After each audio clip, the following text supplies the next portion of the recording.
ကိုဘဝမှာကောင်းကျိုးချမ်းသာတွေရဖို့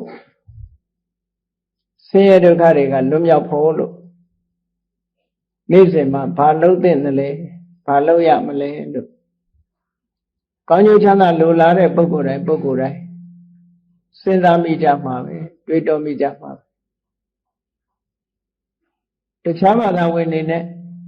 တခြားဘာသာရဲ့အဆုံးအမတွေနဲ့မတူဘုရားမြတ်စွာရဲ့အဆုံးအမက mind center religion လို့ပြောလူတွေရဲ့အသိစိတ်ကိုဗဟိုပြုပြီးတော့ကောင်းအောင်လုပ်တဲ့ဒီစနစ်တစ်ခု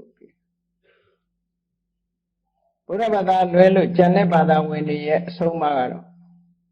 ဘယ်ဟာကိုဗဟိုပြုလို့ဆို God center religion လို့ခေါ်တယ်သူတို့တကုရှင်သာဝရဘုရားကိုဗဟိုပြုပြီးတော့ဆုံးမဩဝါဒပေးတာဘာပဲဖြစ်ဖြစ်ဘယ်အရာကိုပဲဗဟိုပြုပြီးတော့ကောင်းအောင်လုပ်နိုင်တယ်ဆိုလို့ရှိရင်တော့ကောင်းတာပဲကောင်းကျိုးချမ်းသာရမှာပဲကောင်းတဲ့အကျင့်မှန်သမျှကောင်းကျိုးချမ်းသာရနိုင်တယ်ကောင်းအောင်လုပ်တဲ့အကျင့်ဆိုတာဟာလောကလူသားတွေမှာသဘာဝအတိုင်းရှိနေတဲ့အကျင့်တရားများတာဖြစ်တယ်ဆိုလိုတာကအပြစ်ကင်းပြီးတော့ကောင်းကျိုးချမ်းသာကိုဖြစ်ပေါ်စေနိုင်တယ်ဆိုတာလူသားတွေမှာသဘာဝအားဖြင့်ရှိပြီးသားဖြစ်တယ်သို့တော့အပြစ်ကင်းပြီးတော့ကောင်းကျိုးချမ်းသာရစေနိုင်တဲ့သဘာဝတရားဟာဘယ်ဟာလဲလို့ဆိုမသိနိုင်ကြဘူးအဲ့လိုမသိသည့်အတွက်ကြောင့်ကောင်းကျိုးချမ်းသာရနိုင်နိုးနဲ့မျှော်ကိုးပြီးတော့လောကကျင့်ဆောင်ကြတဲ့အခါမှာလွယ်လွယ်ချော်ချော်မှားမှားယွင်းယွင်းနေဖြစ်ကုန်တယ်တော့မြတ်စွာဘုရားကတော့အလုံးကောင်းကျိုးချမ်းသာရဖို့ရအတွက်ကိုယ့်ကိုထိမ့်သိမ်းဆောက်ရှောက်အောင်မှာတော့လူတိုင်းအသီးသီးရဲ့တဏ္ဍာမှာရှိတဲ့စိတ်ပဲကိုယ်စိတ်ကိုပြင်ပေးခြင်းအပြင်အတွေးစိတ်တွေကိုပြင်လိုက်ခြင်းအပြင်ပြောဆိုမှုကိုလည်းပဲပြင်ဆင်ပြီးသားဖြစ်သွားတယ်လုပ်ကိုင်မှုတွေကိုလည်းပဲပြင်ဆင်ပြီးသားဖြစ်သွားတယ်အခြေခံဖြစ်တဲ့စိတ်ထားကမကောင်းဘူးဆိုလို့ရှိရင်ပြောသမျှစကားလုပ်သမျှအလုပ်တွေဟာအကောင်းဖြစ်လာဖို့မရှိနိုင်ဘူး။ဘာဖြစ်လို့တော့ဆိုတော့မကောင်းတဲ့စိတ်ကမြစ်ဖြားခံလာတဲ့အရာဟာမကောင်းတာပဲဖြစ်မှာပေါ့။ကောင်းတဲ့စိတ်ကိုမြစ်ဖြားခံလာပြီးတော့ကောင်းတဲ့စိတ်ကနေမြစ်ဖြားခံလာတဲ့ပြောတဲ့စကားလုပ်တဲ့အလုပ်တွေဟာကောင်းတဲ့အရာတွေဖြစ်တယ်။အပြစ်ကင်းတဲ့ပေါ့။ဆိုလိုတာကအပြစ်ကင်းတဲ့စိတ်နဲ့တွေးမှအပြစ်ကင်းတဲ့စိတ်ကိုအခြေခံပြီးတော့ပြောမှကောင်းတဲ့စကားဖြစ်တယ်အပြစ်ကင်းတဲ့စိတ်ကနေပြီးတော့ဖြစ်ပေါ်လာလို့ပြုမှုလှုပ်ရှားတဲ့အပြုအမူကာယကံသာအပြစ်ကင်းတာဖြစ်နိုင်တယ်အပြစ်မကင်းတဲ့စိတ်ကိုအခြေခံပြီးတော့ဖြစ်ပေါ်လာတဲ့ပြောတဲ့စကားလုပ်တဲ့အလုပ်ဟာဘယ်တော့မှအပြစ်ကင်းတယ်ဆိုတာမဖြစ်နိုင်မူရင်းကမှအပြစ်မကင်းတာဘယ်လိုလုပ်အပြစ်ကင်းမလဲပေါ့နော်အပြစ်ရှိတဲ့စိတ်ကနေဖြစ်ပေါ်လာတဲ့ပြောစကားတို့လှုပ်ရှားမှုတွေတို့ဆိုတာအပြစ်ရှိတာတွေပဲဖြစ်တာဒါကြောင့်လို့ဘုရားဘာသာမြတ်စွာဘုရားရဲ့အဆုံးအမဆိုတာတကယ်တော့လူတွေကိုးကွယ်ရတဲ့ဘာသာတရားမျိုးမဟုတ်ဘူးကမ္ဘာဥက္ကဏကစပြီးတော့လူတွေဟာတကုရှင်ကိုအားကိုးယုံကြည်ပြီးတော့တကုရှင်ကြီးရဲ့အလိုချတကုရှင်ကြီးကဆုံးမတယ်ဆိုတဲ့စကားအတိုင်းလိုက်နာကျင့်သုံးကြတယ်အားကိုးကြတယ်ယုံကြည်ကြတယ်အဲ့တော့ကိုအားကိုးရမှမသိတော့လူတွေဘယ်အရာပဲဖြစ်သမျှအရာတွေဟာဘုရားသခင်ရဲ့အလိုတော်ချလို့ဆိုတဲ့စကားလုံးအရာအလုံးဟာတို့ကိုဖန်ဆင်းထားတဲ့ဘုရားသခင်ရဲ့ဖန်ဆင်းချက်အတိုင်းတို့တွေဟာသွားနေကြရတာလို့အားပြောတဲ့စိတ်ဓာတ် နော်အရှုံးပေးတဲ့စိတ်ဓာတ်တွေနဲ့ဘဝခရီးကိုရှောင်လန်းနေကြရတာမြတ်စွာဘုရားပွင့်လာတဲ့အခါကျတော့မဟုတ်ဘူးအားလုံးအခြေခံကောင်းကျိုးချမ်းသာရစေနိုင်တဲ့အကြောင်းတရားတွေဟာအတိသောပုဂ္ဂိုလ်တွေရဲ့အနမရှိတယ်ထိုပုဂ္ဂိုလ်အသီးသီးရဲ့အရေးကြီးဆုံးဟာဘာလဲလို့ဆိုစိတ်ပဲဒါကြောင့်မို့လို့ mind center religion လို့လည်းဒီလိုပြောကြတယ် mind center religion လို့စိတ်ကိုအဓိကထားပြီးတော့မြတ်စွာဘုရားရဲ့တရားတော်တွေမှာဟောတာဖြစ်တော့တချို့ကမြတ်စွာဘုရားရဲ့တရားကို idealism လို့ပြောဆိုကြတယ်သို့တော့ idealism ရဲ့အဓိပ္ပာယ်ကစိတ်တာအရှိတရားရုပ်ဆိုတာစိတ်ကြောင့်ဖြစ်လာတဲ့အရာသာဖြစ်တယ်ရုပ်ကအရှိတရားမဟုတ်ဘူးစိတ်တာအရှိတရားလို့ပြောမှ idealism မြတ်စွာဘုရားကစိတ်လည်းရှိတယ်ရုပ်လည်းရှိတယ်သို့တော့ဥဆောင်နေတာဟာစိတ်ကဥဆောင်နေတာလို့ဒီလိုဆိုလိုတာနဲ့ idealism မဖြစ်ဘူးတချို့ဆန့်ကျင်မဲ့အယူဝါဒ idealism ရဲ့ဆန့်ကျင်မဲ့အယူဝါဒကတော့ materialism လို့ခေါ်တယ်ရုပ်တာအရှိတရားစိတ်ဆိုတာရုပ်ကနဲ့ဖန်တဲတဲ့အရာတစ်ခုသာဖြစ်တယ်အဲ့ဒါလည်းပဲဒီဟာလည်းပဲမြတ်စွာဘုရားကရုပ်တာအရှိဆိုတာကိုလည်းလက်မခံစိတ်နဲ့ရုပ်နှစ်ခုပေါင်းစပ်ပြီးဆိုပါစို့ရုပ်နဲ့နာမ်နှစ်ခုပေါင်းစပ်လိုက်တဲ့အခါမှာလူတွေရဲ့တဏ္ဍာမှာလှုပ်ရှားမှုတွေပြောဆိုမှုတွေပြုလုပ်မှုတွေဖြစ်လာစိတ်တတ္တရုပ်တတ္တခွဲခြားထားလိုက်လို့ရှိရင်နှစ်ခုစလုံးဟာဘာစွမ်းအားမှထွက်မလာဥပမာပေးထားတာဘာဥပမာပေးထားတော့ဆိုမြန်မာတွေရဲ့ tradition အရအသုံးပြုနေကြတဲ့ရုပ်သေးရုပ် puppet ရုပ်သေးရုပ်အဲ့ဒီရုပ်သေးရုပ်ဟာကျိုးလှုပ်မှလှုပ်လို့ရတယ်ကျိုးကမလှုပ်ရင်လှုပ်လို့မရကျိုးနဲ့ခြိထားအဲ့တော့အခုခေတ်တော့ battery စွမ်းအားနဲ့လှုပ်တဲ့ရုပ်သေးရုပ်တွေလည်းရှိတာပေါ့နော်အဲ့တော့ကျိုးနဲ့တစ်သားရုပ်နဲ့နှစ်ခုတွဲဆက်ပြီးကျိုးကိုလှုပ်ပေးတဲ့ပုဂ္ဂိုလ်ရှိမှာသူကကတယ်အမူအရာမျိုးမျိုးလုပ်ပြတယ်ဆိုတာဖြစ်လာအဲ့ဒီဥပမာတိုင်းပဲလူတွေမှာစကားပြောတယ်ရည်တယ်ငိုတယ်ဆိုတာတွေဟာစိတ်ဆိုတဲ့ကြိုးကလှုပ်မှာရည်တယ်ငိုတယ်ကတယ်ပြောကြတယ်ဆိုကြတယ်ဆိုတာဖြစ်လာအကယ်၍စိတ်မရှိတော့ဘူးစိတ်ကင်းမဲ့သွားပြီဆိုရင်ကြည့်လေ dead body ကြီးကြတော့စိတ်မှမရှိတော့မရှိတော့ထားတဲ့အတိုင်းပဲလှုပ်မှမလှုပ်နိုင်ဘူးရုပ်နဲ့စိတ်ကိုရုပ်နဲ့နာမ်ကို separate လုပ်လိုက်တာနဲ့တပြိုင်နက်စွမ်းအားတွေတခုမှမရှိတော့နှစ်ခုပေါင်းမှစွမ်းအားဒါကဝိတ္တုဒ္ဓိဘက်မှာရှင်းရှင်းလေးနာမရူပပြိစ္ဆေဒဒိဋ္ဌိဝိတ္တုဒ္ဓိအခန်းမှာရူပံနိဋ္ဌိသံရုပ်ဟာဘာပါဝါမှမရှိဘူးတဲ့နာမနိဋ္ဌိသံနာတရားဟာလည်းဘာပါဝါမှမရှိဘူးတဲ့ရုပ်နဲ့နာမ်နှစ်ခုပေါင်းစပ်မှစွမ်းအားဖြစ်တာဒါအမြဲတမ်းလက်တွေ့နဲ့လည်းကြာတယ်နော်လက်တွေ့နဲ့လည်းကြာအေးဒါကြောင့်မလို့ရုပ်နဲ့နာမ်နှစ်မျိုးရှိတဲ့ထဲမှာရုပ်ကိုဘလောက်ပဲပြင်းစိတ်မပြင်းသေးသမျှကာလပတ်လုံးကောင်းကျိုးချမ်းသာရဖို့မဖြစ်ဘူးတဲ့ဘာဖြစ်လို့လဲဆိုတော့ရုပ်ကြီးဆိုတာစဉ်းစားကြည့်ရုပ်ဆိုတာရသော်ဘုရားကရုပ်ခန္ဓာကိုယ်ကြီးကိုဘယ်လိုသရုပ်ဖော်ထားတယ်ဆိုအယံကာယောရူပိဒီခန္ဓာကိုယ်ကြီးဟာပုံတံကြီးနဲ့လာတယ်သာတုမဟာပုတိကောပထဝီအာဘောတေဇောဝါယောဆိုတဲ့ဓာတ်ကြီးလေးပါးနဲ့တိဆောက်ထားတယ်ဟုတ်တယ်ခန္ဓာကိုယ်မှာကြည့်လိုက်လို့ရှင်အတုံးအခဲအမဓာတ်တွေကတစုရေတွေကတစုအရေတွေကတစုနော်အပူအေးကတစုလှုပ်ရှားနေတဲ့ဝါယောတွေကတစု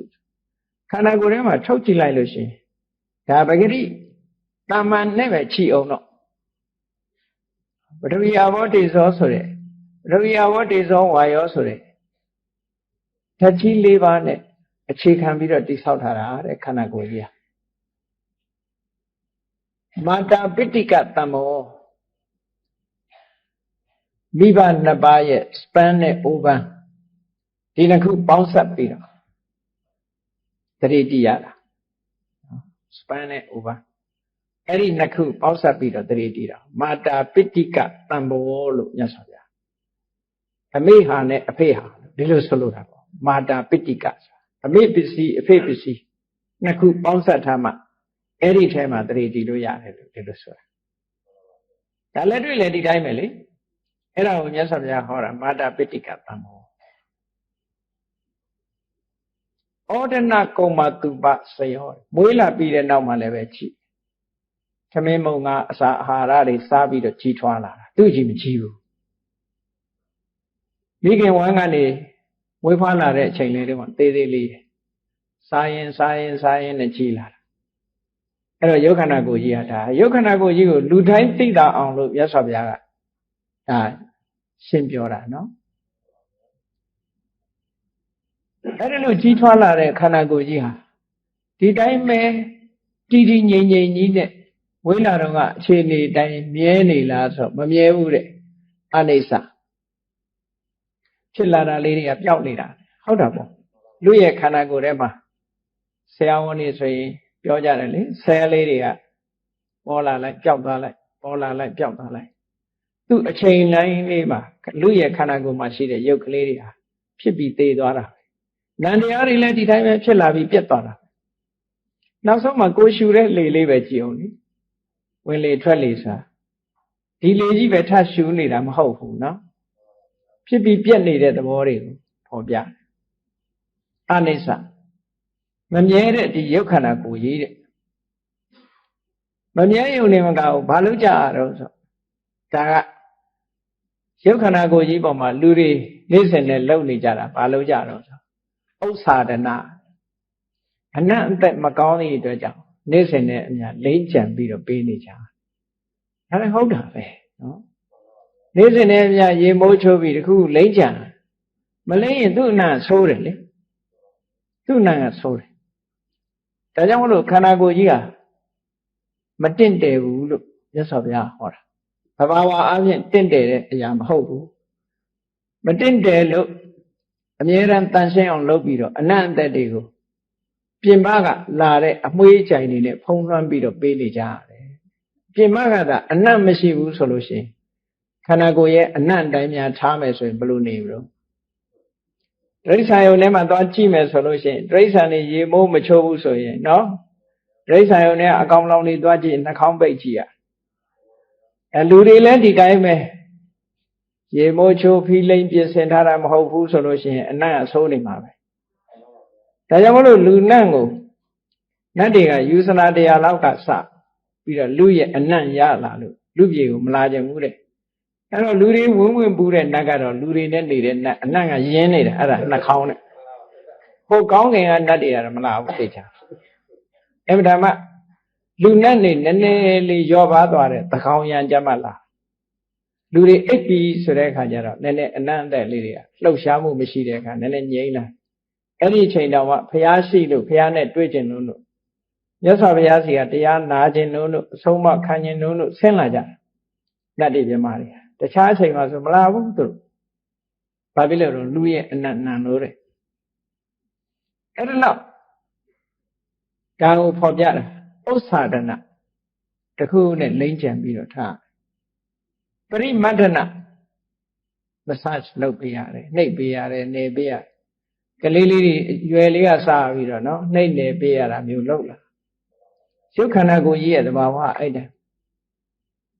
ဥစ္စာဒနာပရိမတ္ထနာကဲတယ်လို့လုပ်တော့ဒီခန္ဓာကိုယ်ကြီးဟာခိုင်မာပြီးတော့တန်ကြောင်းကြီးလို့မာကြောသလားလို့ဆိုမဟုတ်ဘူးဗေဒနာဘယ်နေရာမှမထိလိုက်နဲ့ထိလိုက်ရင်ပြဲသွားကွဲသွားမာပါတယ်ဆိုတဲ့အယိုးတောင်ခဏခဏကျိုးလို့စတိနဲ့ထိုးနေရသေးတယ်နော်ခန္ဓာကိုယ်မှာလေအမှားဆုံးနေရာတောင်မှပဲအဲ့တော့ဗေဒနာဝိဋ္ဌံတနာပျက်စီးတတ်တဲ့အနေအထားတွေရှိပါတယ်ဒါမြတ်စွာဘုရားကိုယ်တိုင်သုံးပြီးတော့ပြောတဲ့စကားလုံးတွေပါခန္ဓာကိုယ်နော်တာမညဖလားတုံမှာလည်းမြတ်စွာဘုရားဒီစကားလုံးကိုသုံးပြီးတော့ဟောထားတာဒါဝိပဿနာကျင့်စဉ်တစ်ခုကျင့်တဲ့အခါမှာ ကိုယ့်ရဲ့ရုပ်ခန္ဓာကိုယ်ကြီးရှင်းရှင်းလေးမြင်ခိုင်းထားတာနော်တချို့ကျတော့ပရမတ်ကိုမြင်မှပရမမတ်ကိုမြင်မှကိုကပရမတ်ပေါ်မှာတွေ့တာမှမဟုတ်တာပညာပေါ်မှာတွေ့တာပညာကိုအမှန်မြင်လို့ရှိရင်ဆိုလိုတာကတရားထုတ်တယ်ဆိုတာတွေ့တာမှုလျှော့ချခြင်းလို့လုပ်တာတွေ့တာမှုလျှော့ချမှတောကငြိမ်းပါလေတွေ့တာနေတယ်များတောကလာမှာအဲ့တော့တွေ့တာမှုကဘယ်မှာတွေ့တာတော့ဆိုပရမတ်ပေါ်မှာတွေ့တာမဟုတ်ဘူးပညာမှာတွေ့နေတာကိုယ်အရှိပေါ်မှာတွေ့နေတာအဲ့ဒီအရှိကိုမကောင်းတာကိုဆင်ញင်ပေးဖို့လိုတယ်ဟိုကိုမသိတဲ့မာသဘောပြောသဘောဆိုတာကိုယ်ကသိမှမသိတာပူသဘောအေးသဘောဆိုတာဒါကသူ့ရဲ့တဘာဝကိုသာပြောပြတာလေအဲ့တော့ဒီပညာပေါ်မှာဆင်ញင်စဉ်းစားလိုက်တာနဲ့ပဲလူတွေရဲ့အသိဉာဏ်တိုးတက်လာပြီနောက်ကြတော့ပရမတ္ထဆိုတာစိုက်ထိသွားတာပဲပေါ့တကယ်အနှစ်သာရထိအောင်ရောက်သွားမှာပေါ့ပရမတော့သဘာဝပေါ်မှာအတွေ့အတာမှုတွေစိုးရိမ်တောကတွေဒါတွေလွတ်ခင်းအောင်အမှန်မြင်ဖို့ဆင်ញင်စဉ်းစားပေးရတယ်လို့ဒီလိုပြောတာဥစ္စာဒနာပရိမတ္တနာဗေဒနာဝေဒနာဓမ္မသဘာဝကိုပျက်စီးတတ်တဲ့ဟောဒီခန္ဓာကိုယ်ကြီးအဲ့ဒီခန္ဓာကိုယ်ကြီးကိုမှီပြီးတော့ဘာဖြစ်လဲလို့ဆိုရင်ဝိညာဏလို့ဆိုရင်ဟောဒီစိတ်ကလေးကဖြစ်နေတယ်ရုပ်နဲ့နာနဲ့မြတ်စွာဘုရားလှုပ်ခွဲပြီးတော့ကြည့်ခိုင်းတာရုပ်ပိုင်းဆိုင်ရာကိုမြင်ပြီးတော့အဲ့ဒီရုပ်ပိုင်းကိုမှီပြုပြီးတော့အသိစိတ်ကလေးပေါ်နေတာလေးကိုအသိစိတ်လေးကလည်းသူဆိုင်ရာအကြောင်းကြောင့်ပေါ်လာအဲ့ဒီရုပ်နဲ့နာနဲ့နှစ်ခုကွဲလာအဲ့လိုကွဲတဲ့အခါမှာရုပ်ခန္ဓာကိုယ်ကြီးကပြင်းကျင်သလောက်ပြင်းနေ့စဉ်နဲ့အမျှဘလောက်ပဲပြင်းပြင်းတက်တင်အိုရာအင်အိုရာတနေ့ပြီးတနေ့အိုလာမှာပဲဒါသူ့သဘောပဲသူ့ကိုဘလောက်ပြင်းပြင်းဘလောက်ထိမ့်ထိမ့်နော်ပြေမတွန့်အောင်ဘိုတော့ထိုးလဲတွန့်မှာပဲနော်မရဘူးမိကတိလိမ့်လဲမရဘူးသပင်ဆေးဆိုးလဲတစ်ချောင်းပြီးတစ်ချောင်းဖြူလာမှာပဲမရဘူးသွားလည်းပဲကျိုးမှာပဲကျိုးချိန်ကြအဲ့တော့ရုပ်ခန္ဓာကိုယ်ကြီးကဘလောက်ပဲပြင်းပြင်းတဖြည်းဖြည်းဆွေးလာတာဆွေးလာတဲ့သဘောဟာသူ့မှာရှိတယ်အဲ့လိုတဖြည်းဖြည်းဆွေးလာတတ်တဲ့ရုပ်ခန္ဓာကိုယ်ကြီးကိုတကယ်ပြင်းနေလို့ရှိရင်အကျိုးရှိသလားလို့ဆိုဘာမှအကျိုးမရှိဘူးဒါကြီးပြင်လို့အဲ့တော့ပြင်ရမှာပါတော့ဆိုစိတ်လူရဲ့စိတ်ကလေးကိုပြင်ရမှာဘာလို့လဲဆိုလူတွေမှာကြည့်လေဒီလူကစိတ်ကောင်းတယ်ဒီလူကစိတ်မကောင်းစိတ်ကောင်းတဲ့လူနဲ့စိတ်မကောင်းတဲ့လူမျက်နှာမှာလားပေါ်နေတာစိတ်ကောင်းနှလုံးကောင်းရှိတဲ့ပုဂ္ဂိုလ်ရဲ့မျက်နှာအချိုးပြုံးပြီးတော့မေတ္တာနှလုံးသားပိုက်ရှင်မျက်နှာကကြည်လင်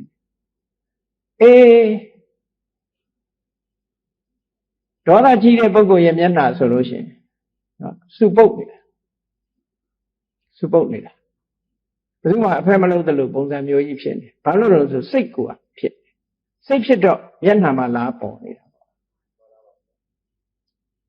အဲ့ဒီဟာကလည်းစိတ်ခဏခဏတူတတ်တဲ့လူရဲ့မျက်နှာဒီရည်ရွယ်ပြုံးရမရတော့မျက်နှာမျိုးကြီးဖြစ်တတ်တယ်ဟုတ်တယ်အဲ့ဒါလေတချို့မျက်နှာကြတော့ကြည့်လိုက်လို့ရှိရင်မပြုံးပေမဲ့လို့ပြုံးနေတယ်လို့မြင်နေရဘာလို့လဲဆိုရင်သူ့စိတ်ကိုကြည်လင်းနေတာမေတ္တာတက်ဝင်ကြည်လင်းနေတဲ့ပုဂ္ဂိုလ်ရည်လို့ပြုံးလို့မရတဲ့အကောင်တွေကြားတော့စက်တစ်တို့ဘယ်တော့မှပြုံးလို့မရဘူးဒီကောင်ခွေးရမှလည်းပြုံးရသေးတယ်ဒေါသကြီးတဲ့အကောင်တွေငှက်တွေထဲမှာဆိုလဲဒေါသကြီးတဲ့အကောင်ဈိခွက်လို့အကောင်ဘယ်လိုမှပြုံးလို့မရဘူးနှုတ်ဝါးမှာမျက်လုံးကပြူးနေတာဆိုတော့အဲပြုံးမရတဲ့မျက်နှာတွေနဲ့ဒါမျိုးဖြစ်တာပေါ့အဲ့ဒါကြောင့်မလို့မြတ်စွာဘုရားကလူတွေရဲ့စိတ်အသွင်တရားဟာမျက်နှာရိပ်ပေါ်မှာလာပြီးတော့ထင်ပေါ်နေတယ်ဒါအပေါ်ယံကြည့်ုံနဲ့ပဲသိတယ်နောက်တစ်ခါနှုတ်ထွက်ကြတော့လည်းကြည့်စိတ်ဓာတ်ကမာနကြီးတဲ့ပုဂ္ဂိုလ်တို့ဒေါသကြီးတဲ့ပုဂ္ဂိုလ်တို့ပြောလိုက်လို့ရှိရင်ဒေါသကြီးကစကားတိုးတဲ့တူပြက်ပြောတတ်တယ်မာဆတ်ပြောတတ်ဒေါသကြီးလို့ရှိရင်ငယ်တော့ကြားဘူးတဲ့တကလုံးလောဘကြီးတော့စကားချိုးတယ်ဒေါသကြီးတော့စကားတိုးတယ်မောဟကြီးတော့စကားအိုးတယ်အိုးတယ်ဆိုတာညံ့ရှင်းတာကိုပြောတယ်နော်လူတွေမှာ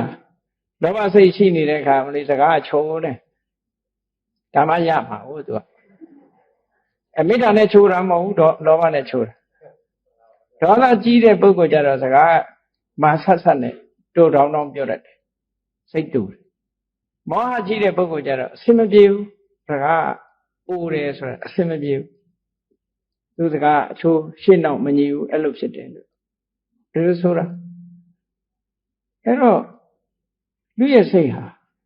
အင်တမအရေးကြီးတယ်ဆိုတာအင်တမထင်ရှားတယ်ပေါ့ဒါကြောင့်မို့လူတွေကောင်းမှုဆိုဖို့ဆိုတာကျန်တာတွေအတားထားနောင်ဘဝတွေအတားထားခဏလက်ရှိဘဝဆက်ဆံရေးမှာပဲကြည့်ဘာအရေးကြီးဆုံးတော့ကိုယ့်အကိုအရေးကြီးဆုံးရှာစိတ်အရေးကြီးဆုံးလူချင်းဆက်ဆံတဲ့အခါမှာလည်းပဲစိတ်လေသဘောထားအရေးကြီးဆုံးပဲဒါကြောင့်မို့စိတ်အရေးကြီးဆုံးလို့မြတ်စွာဘုရားဟောတာအင်တမမှန်ကန်တယ်လို့ပြောအဲ့ဒါကြောင့်မို့လို့စိတ်ဟာအရေးကြီးလို့ဘုရားဟာဟောထားတဲ့တရားနဲ့လိုက်လျောညီထွေရှိအောင်နေ့တိုင်းဆင်ခြင်စိတ်ကိုပြင်ကိုယ်စိတ်လေးကိုပြင်ပေးပါဆင်ခြင်ရမယ်မဆင်ခြင်ရင်မသိဘူးရသော်ဘုရားကဟောထားတာရှိတယ်ပစ္စဝိခတပဟုပကာရာကုသလေတုဓမ္မေတိစကားလုံးကတော့ contemplation လို့ဆိုပစ္စဝိခဏဆို contemplation စဉ်းစားဆင်ခြင်မှုသည်ကုသိုလ်ကောင်းမှုနဲ့အပြစ်ကင်းတဲ့တရားတွေဖြစ်ဖို့ရအတွက်အများကြီးအကျိုးဖြစ်တယ်ဒီလိုဆိုလိုတာနော် contemplation is beneficial ပေါ့ပြောမှဆိုရင် beneficial အများကြီးအကျိုးဖြစ်ထွန်းစေတယ်ကောင်းတဲ့ကိစ္စတွေမှာဘယ်ရာပဲဖြစ်ဖြစ်ဆင်ញင်စဉ်းစားမှုဆိုတာဘာနဲ့ဆင်ញင်တာတော့လို့ဆိုတတိတဲ့တမ္ပစင်ညာဒီနှစ်ခုကဆင်ញင်တဲ့နေရာမှာအရေးကြီးတာနှစ်ခုတတိထားရတဲ့အတိပညာနဲ့ဆင်ញင်စဉ်းစားတတိထားမှပညာဆိုတာဖြစ်တယ်ဒါမှမဟုတ်တတိနဲ့ပညာနှစ်ခုပေါင်းစပ်ပြီးတော့ဆင်ញင်စဉ်းစားတာပစ္စောခတ်ဘုရားဟောတဲ့စကားလုံးနဲ့ပြောမယ်ဆိုရင်အပြစ်ကင်းတဲ့အရာမှာတဲ့ဆင်ញင်စဉ်းစားမှုဟာအများကြီးအကျိုးဖြစ်ပါတယ်ဒီလိုဘုရားဟောတယ်ဒါကြောင့်ဆင်ញင်ပေးပါကိုယ့်ကိုဆင်ញင်ပေးပါလူတွေကဆင်ញင်ပါတယ်ဘာဆင်ញင်တော့မနေ့အိယာထားလို့ရှင်တွိုင်းလက်ထဲဝင်မျက်နှာသစ်မှန်လေးကြည့်သွားပြီးတော့ဆင်ញင်တာဘာဆင်ញင်တာတော့ဆိုမျက်နှာမှာဘယ်နဲ့နေတုံးဆိုတာလေးဆင်အဲ့ဒီမှာလည်းပဲဝိနည်းစိတ်ကအရာတစ်ခုပြောရမယ်ဆိုလို့ရှင်ဘုန်းကြီးတွေမှန်မကြည့်ရဘူးမှန်မကြည့်ရဘူးတဲ့ဒါပြင်လုံးဝမကြည့်ကောင်းဘူးလားဘုန်းကြီးเจ้าမှာမှန်နေတွေ့နေတယ်မကြည့်ကောင်းဘူးလားလို့ဆိုတော့အကျိုးဖြစ်တဲ့ခြေနီးကားနဲ့ကြည့်ကောင်းတယ်တဲ့မှန်ကြည့်ပြီးတော့လှမလားဒီလိုမတွေးရဘူးတဲ့မှန်ကြည့်ပြီးတော့မျက်နှာမှာဘာရှိတယ်ဘာရှိတယ်ဒီလိုဟာတွေယောဂဝေဒနာတော့မှန်ကိုကြည့်ပြီးတော့ဟုတ်လားမျက်နှာမှာဒဏ်ရာရှိတယ်မရှိဘူးတခုညစ်ပေနေတာရှိတယ်မရှိဘူးကြည့်လို့ရမှန်ကြည့်ပြီးတဲ့အခါဩငါအိုးလာပါလားအရင်တော့ပရေမတွန့်ဘူးခုပရေတွေတွန့်လာပါလားဒီလိုတော့တွေးလို့ရတယ်တဲ့ဒါကကောင်းတဲ့ဘက်ကိုဥလှည့်တာမြတ်စွာဘုရားတရားဟာဘယ်တော့မှတစ်ဖက်သက်တစ်ထစ်ချမပြောဘူးကျိုးရှိမရှိအများအား analyze လုပ်တယ်ဘုရားဒါကိုပြောတာဝိပိဿဝါဒီဆိုဘုရားကလုံးမရိုက်ဘူးဘယ်တော့ဖြစ်ဖြစ်အကျိုးရှိတဲ့ကိစ္စဆိုရင်ခွင့်ပြုတယ်အကျိုးမရှိတဲ့ကိစ္စဆိုမလုပ်ဘူးမှန်ကြည့်ပြီးတော့ကိုယ့်ကိုယ်ตายရတယ်ဆိုတာမလုပ်သင့်ဘူးဘာဖြစ်လို့လောဘတိုးလို့မှန်ကြည့်ပြီးတော့ဩငါအိုးလာပါလားရတယ်အဲ့လိုနည်းနဲ့ကြည့်လို့ရတယ်သွားမှာတစ်ခုဖြစ်နေလို့ကြည့်ရတယ်နော်ယောဂဝေဒနာနဲ့ပတ်သက်ပြီးတော့ကြည့်လို့ရတယ်ဒါမို့လို့ဝိနည်းစိကံမှာအနာပတ္တိဘိက္ခွေအာဘာဒပစ္စယအနာယောဂဆိုတဲ့အကြောင်းနဲ့ဆိုရင်မှန်ကြည့်ကောင်းတယ်လို့ဒီလိုဆိုတာဒါမို့ဘုန်းကြီးเจ้าမှာမှန်နေရှိနေတာနော်ဟိုမိတ်ကလိမ့်ဖို့တော့မကြည့်ရဘူးလို့ဒီလိုပြောတာတဏှာလိမ့်ဖို့တော့မကြည့်ရဘာလို့ဆိုလောဘဖြစ်စေတာဟုတ်သူအဲ့တော့မြတ်စွာဘုရားကအမြဲတမ်းခွဲခြားတယ်အကုသိုလ်ဘုရားရဲ့တရားတော်မှာအနှစ်ချုပ်ကိုပြောတတ်မှာလို့ဆိုလို့ရှိရင်အကုသိုလ်မှန်သမျှမဖြစ်စေဘူးကုသိုလ်မှန်သမျှဖြစ်အောင်လုပ်ဖို့ဒါဘုရားရဲ့အနှစ်ချုပ်တရားပဲဒါကြောင့်မလို့တုတ်တန်တစ်ခုမှာမြတ်စွာဘုရားငါမှာတရားနှစ်ခုရှိတယ်တဲ့နံပါတ်1ကဘာတော့အကုသိုလ်မှန်သမျှရှောင်ညာဆိုတာဒါဘုရားဟောတဲ့တရားတစ်ခု ကုသိုလ်မှန်သမျှမိမိတဏ္ဍာမှာပြည့်စုံအောင်လုပ်ကြဆိုတာဒါဒုတိယဟောတဲ့တရားဒါအဓိကပဲမြတ်စွာဘုရားရဲ့သွန်သင်ချက်တွေဟာဒီထဲမှာအကုန်အကျုံးဝင်တယ်ဘုရားရဲ့တရားတော်တွေပိဋကသုံးပုံဘလောက်ပဲဟောထားတာဒီထဲမှာအကုန်အကျုံးဝင်တယ်လို့ဒီလိုဆိုလို့ရနော်ဒါကြောင့်မြတ်စွာဘုရားကုသိုလ်ကောင်းမှုတွေရဖို့အတွက်ဖြစ်ကင်းတဲ့တရားတွေဖြစ်ဖို့ဆင်ញင်သုံးသပ်မှု contemplation ဟာသိပြီးတော့အရေးပါတယ်တဲ့ဒါကြောင့်မို့ဆင်ញင်သုံးသပ်ပေးပါ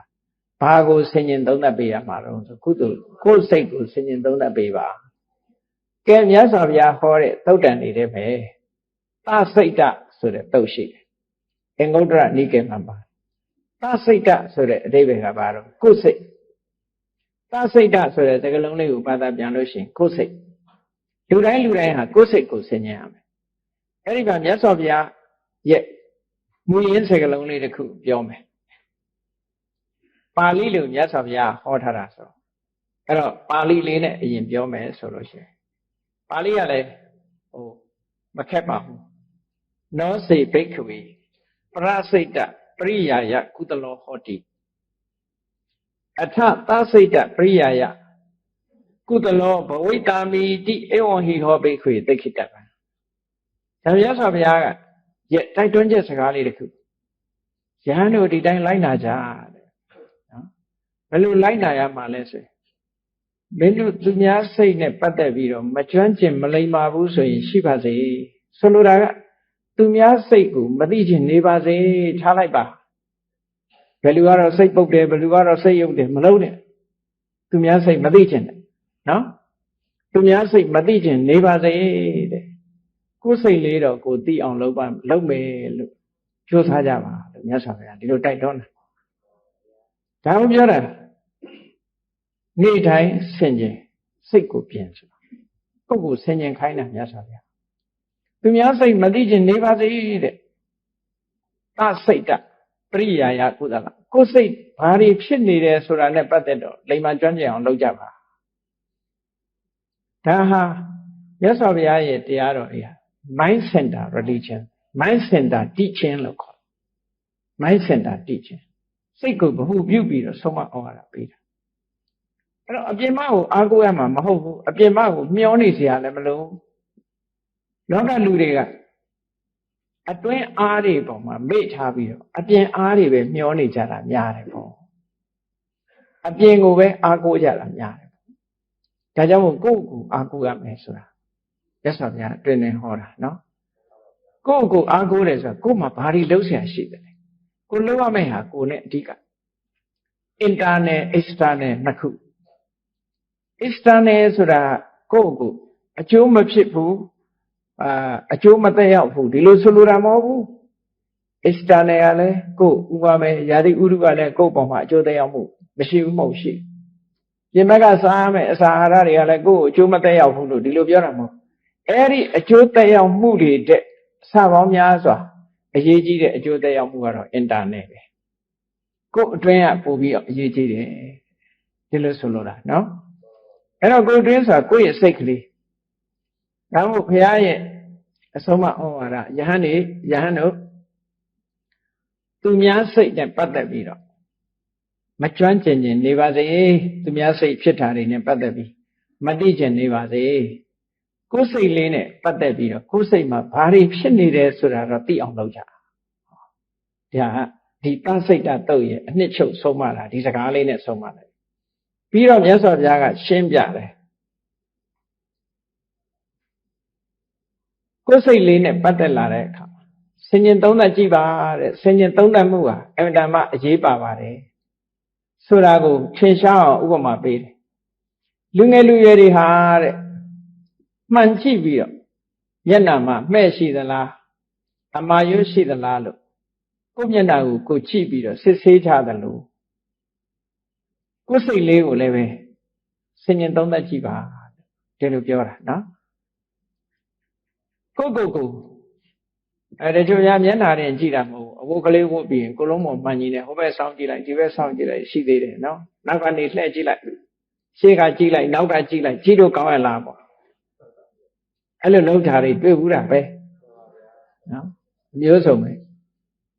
အဲ့တော့ အဲ့ဒီလိုချိတယ်လို့ကိုယ်စိတ်လေးကိုချိစမ်းမှာရသော်ဗျာဆင်ញင်သုံးသပ်ချိစမ်းမှာဒါဖြင့်ဆင်ញင်သုံးသပ်ရင်ဘလို့အချက်တွေနဲ့ဆင်ញင်သုံးသပ်ရမှာလဲလို့ဆိုတာကိုမြတ်စွာဘုရားကစနစ်တစ်ခုပေးတယ်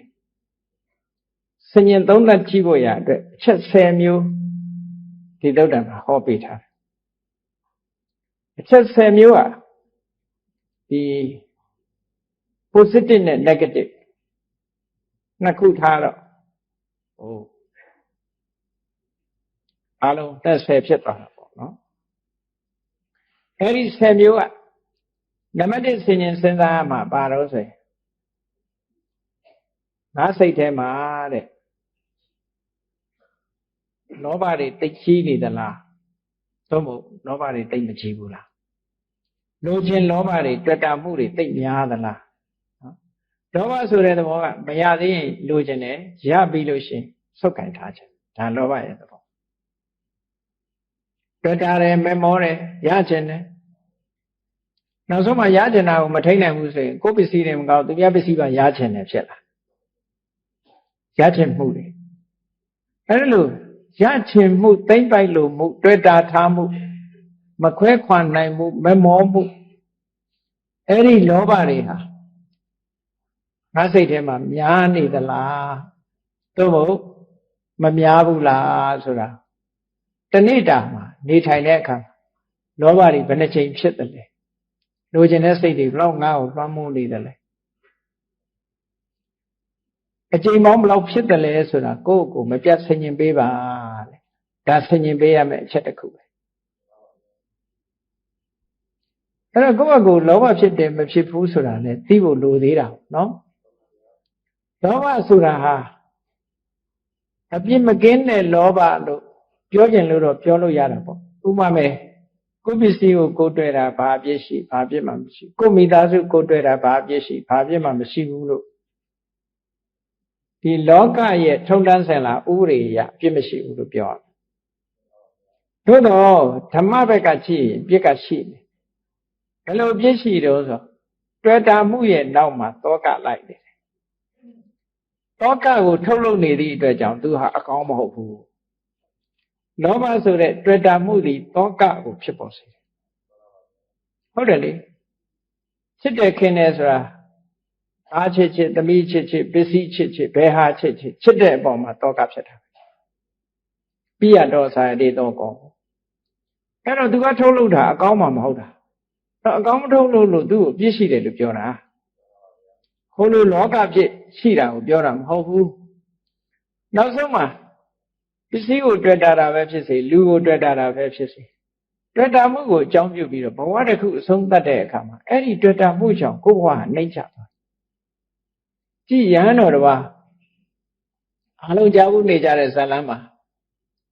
နှစ်2000လားအနှစ်2000ထက်ကသဗ္ဗဘုရားလက်ထက်ဆို2000တန်းလို့ဒီလိုပြောတာပါမှာတော့သူတရားထုတ်တာတော့အနှစ်2000တော့ဒီလိုတော့မဟုတ်ပါဘူးနော်2000တန်းမှာမွေးလို့2000လို့ပြောလိုက်တာယဟန်တော်တစ်ပါးဟာယဟန်ဘဝနဲ့တရားဓမ္မတွေချင့်ကြံနေလိုက်တာအသက်2000တန်းမှာသူကယဟန်ဝတ်ပြီးတော့နေခဲ့တာပေါ့နော်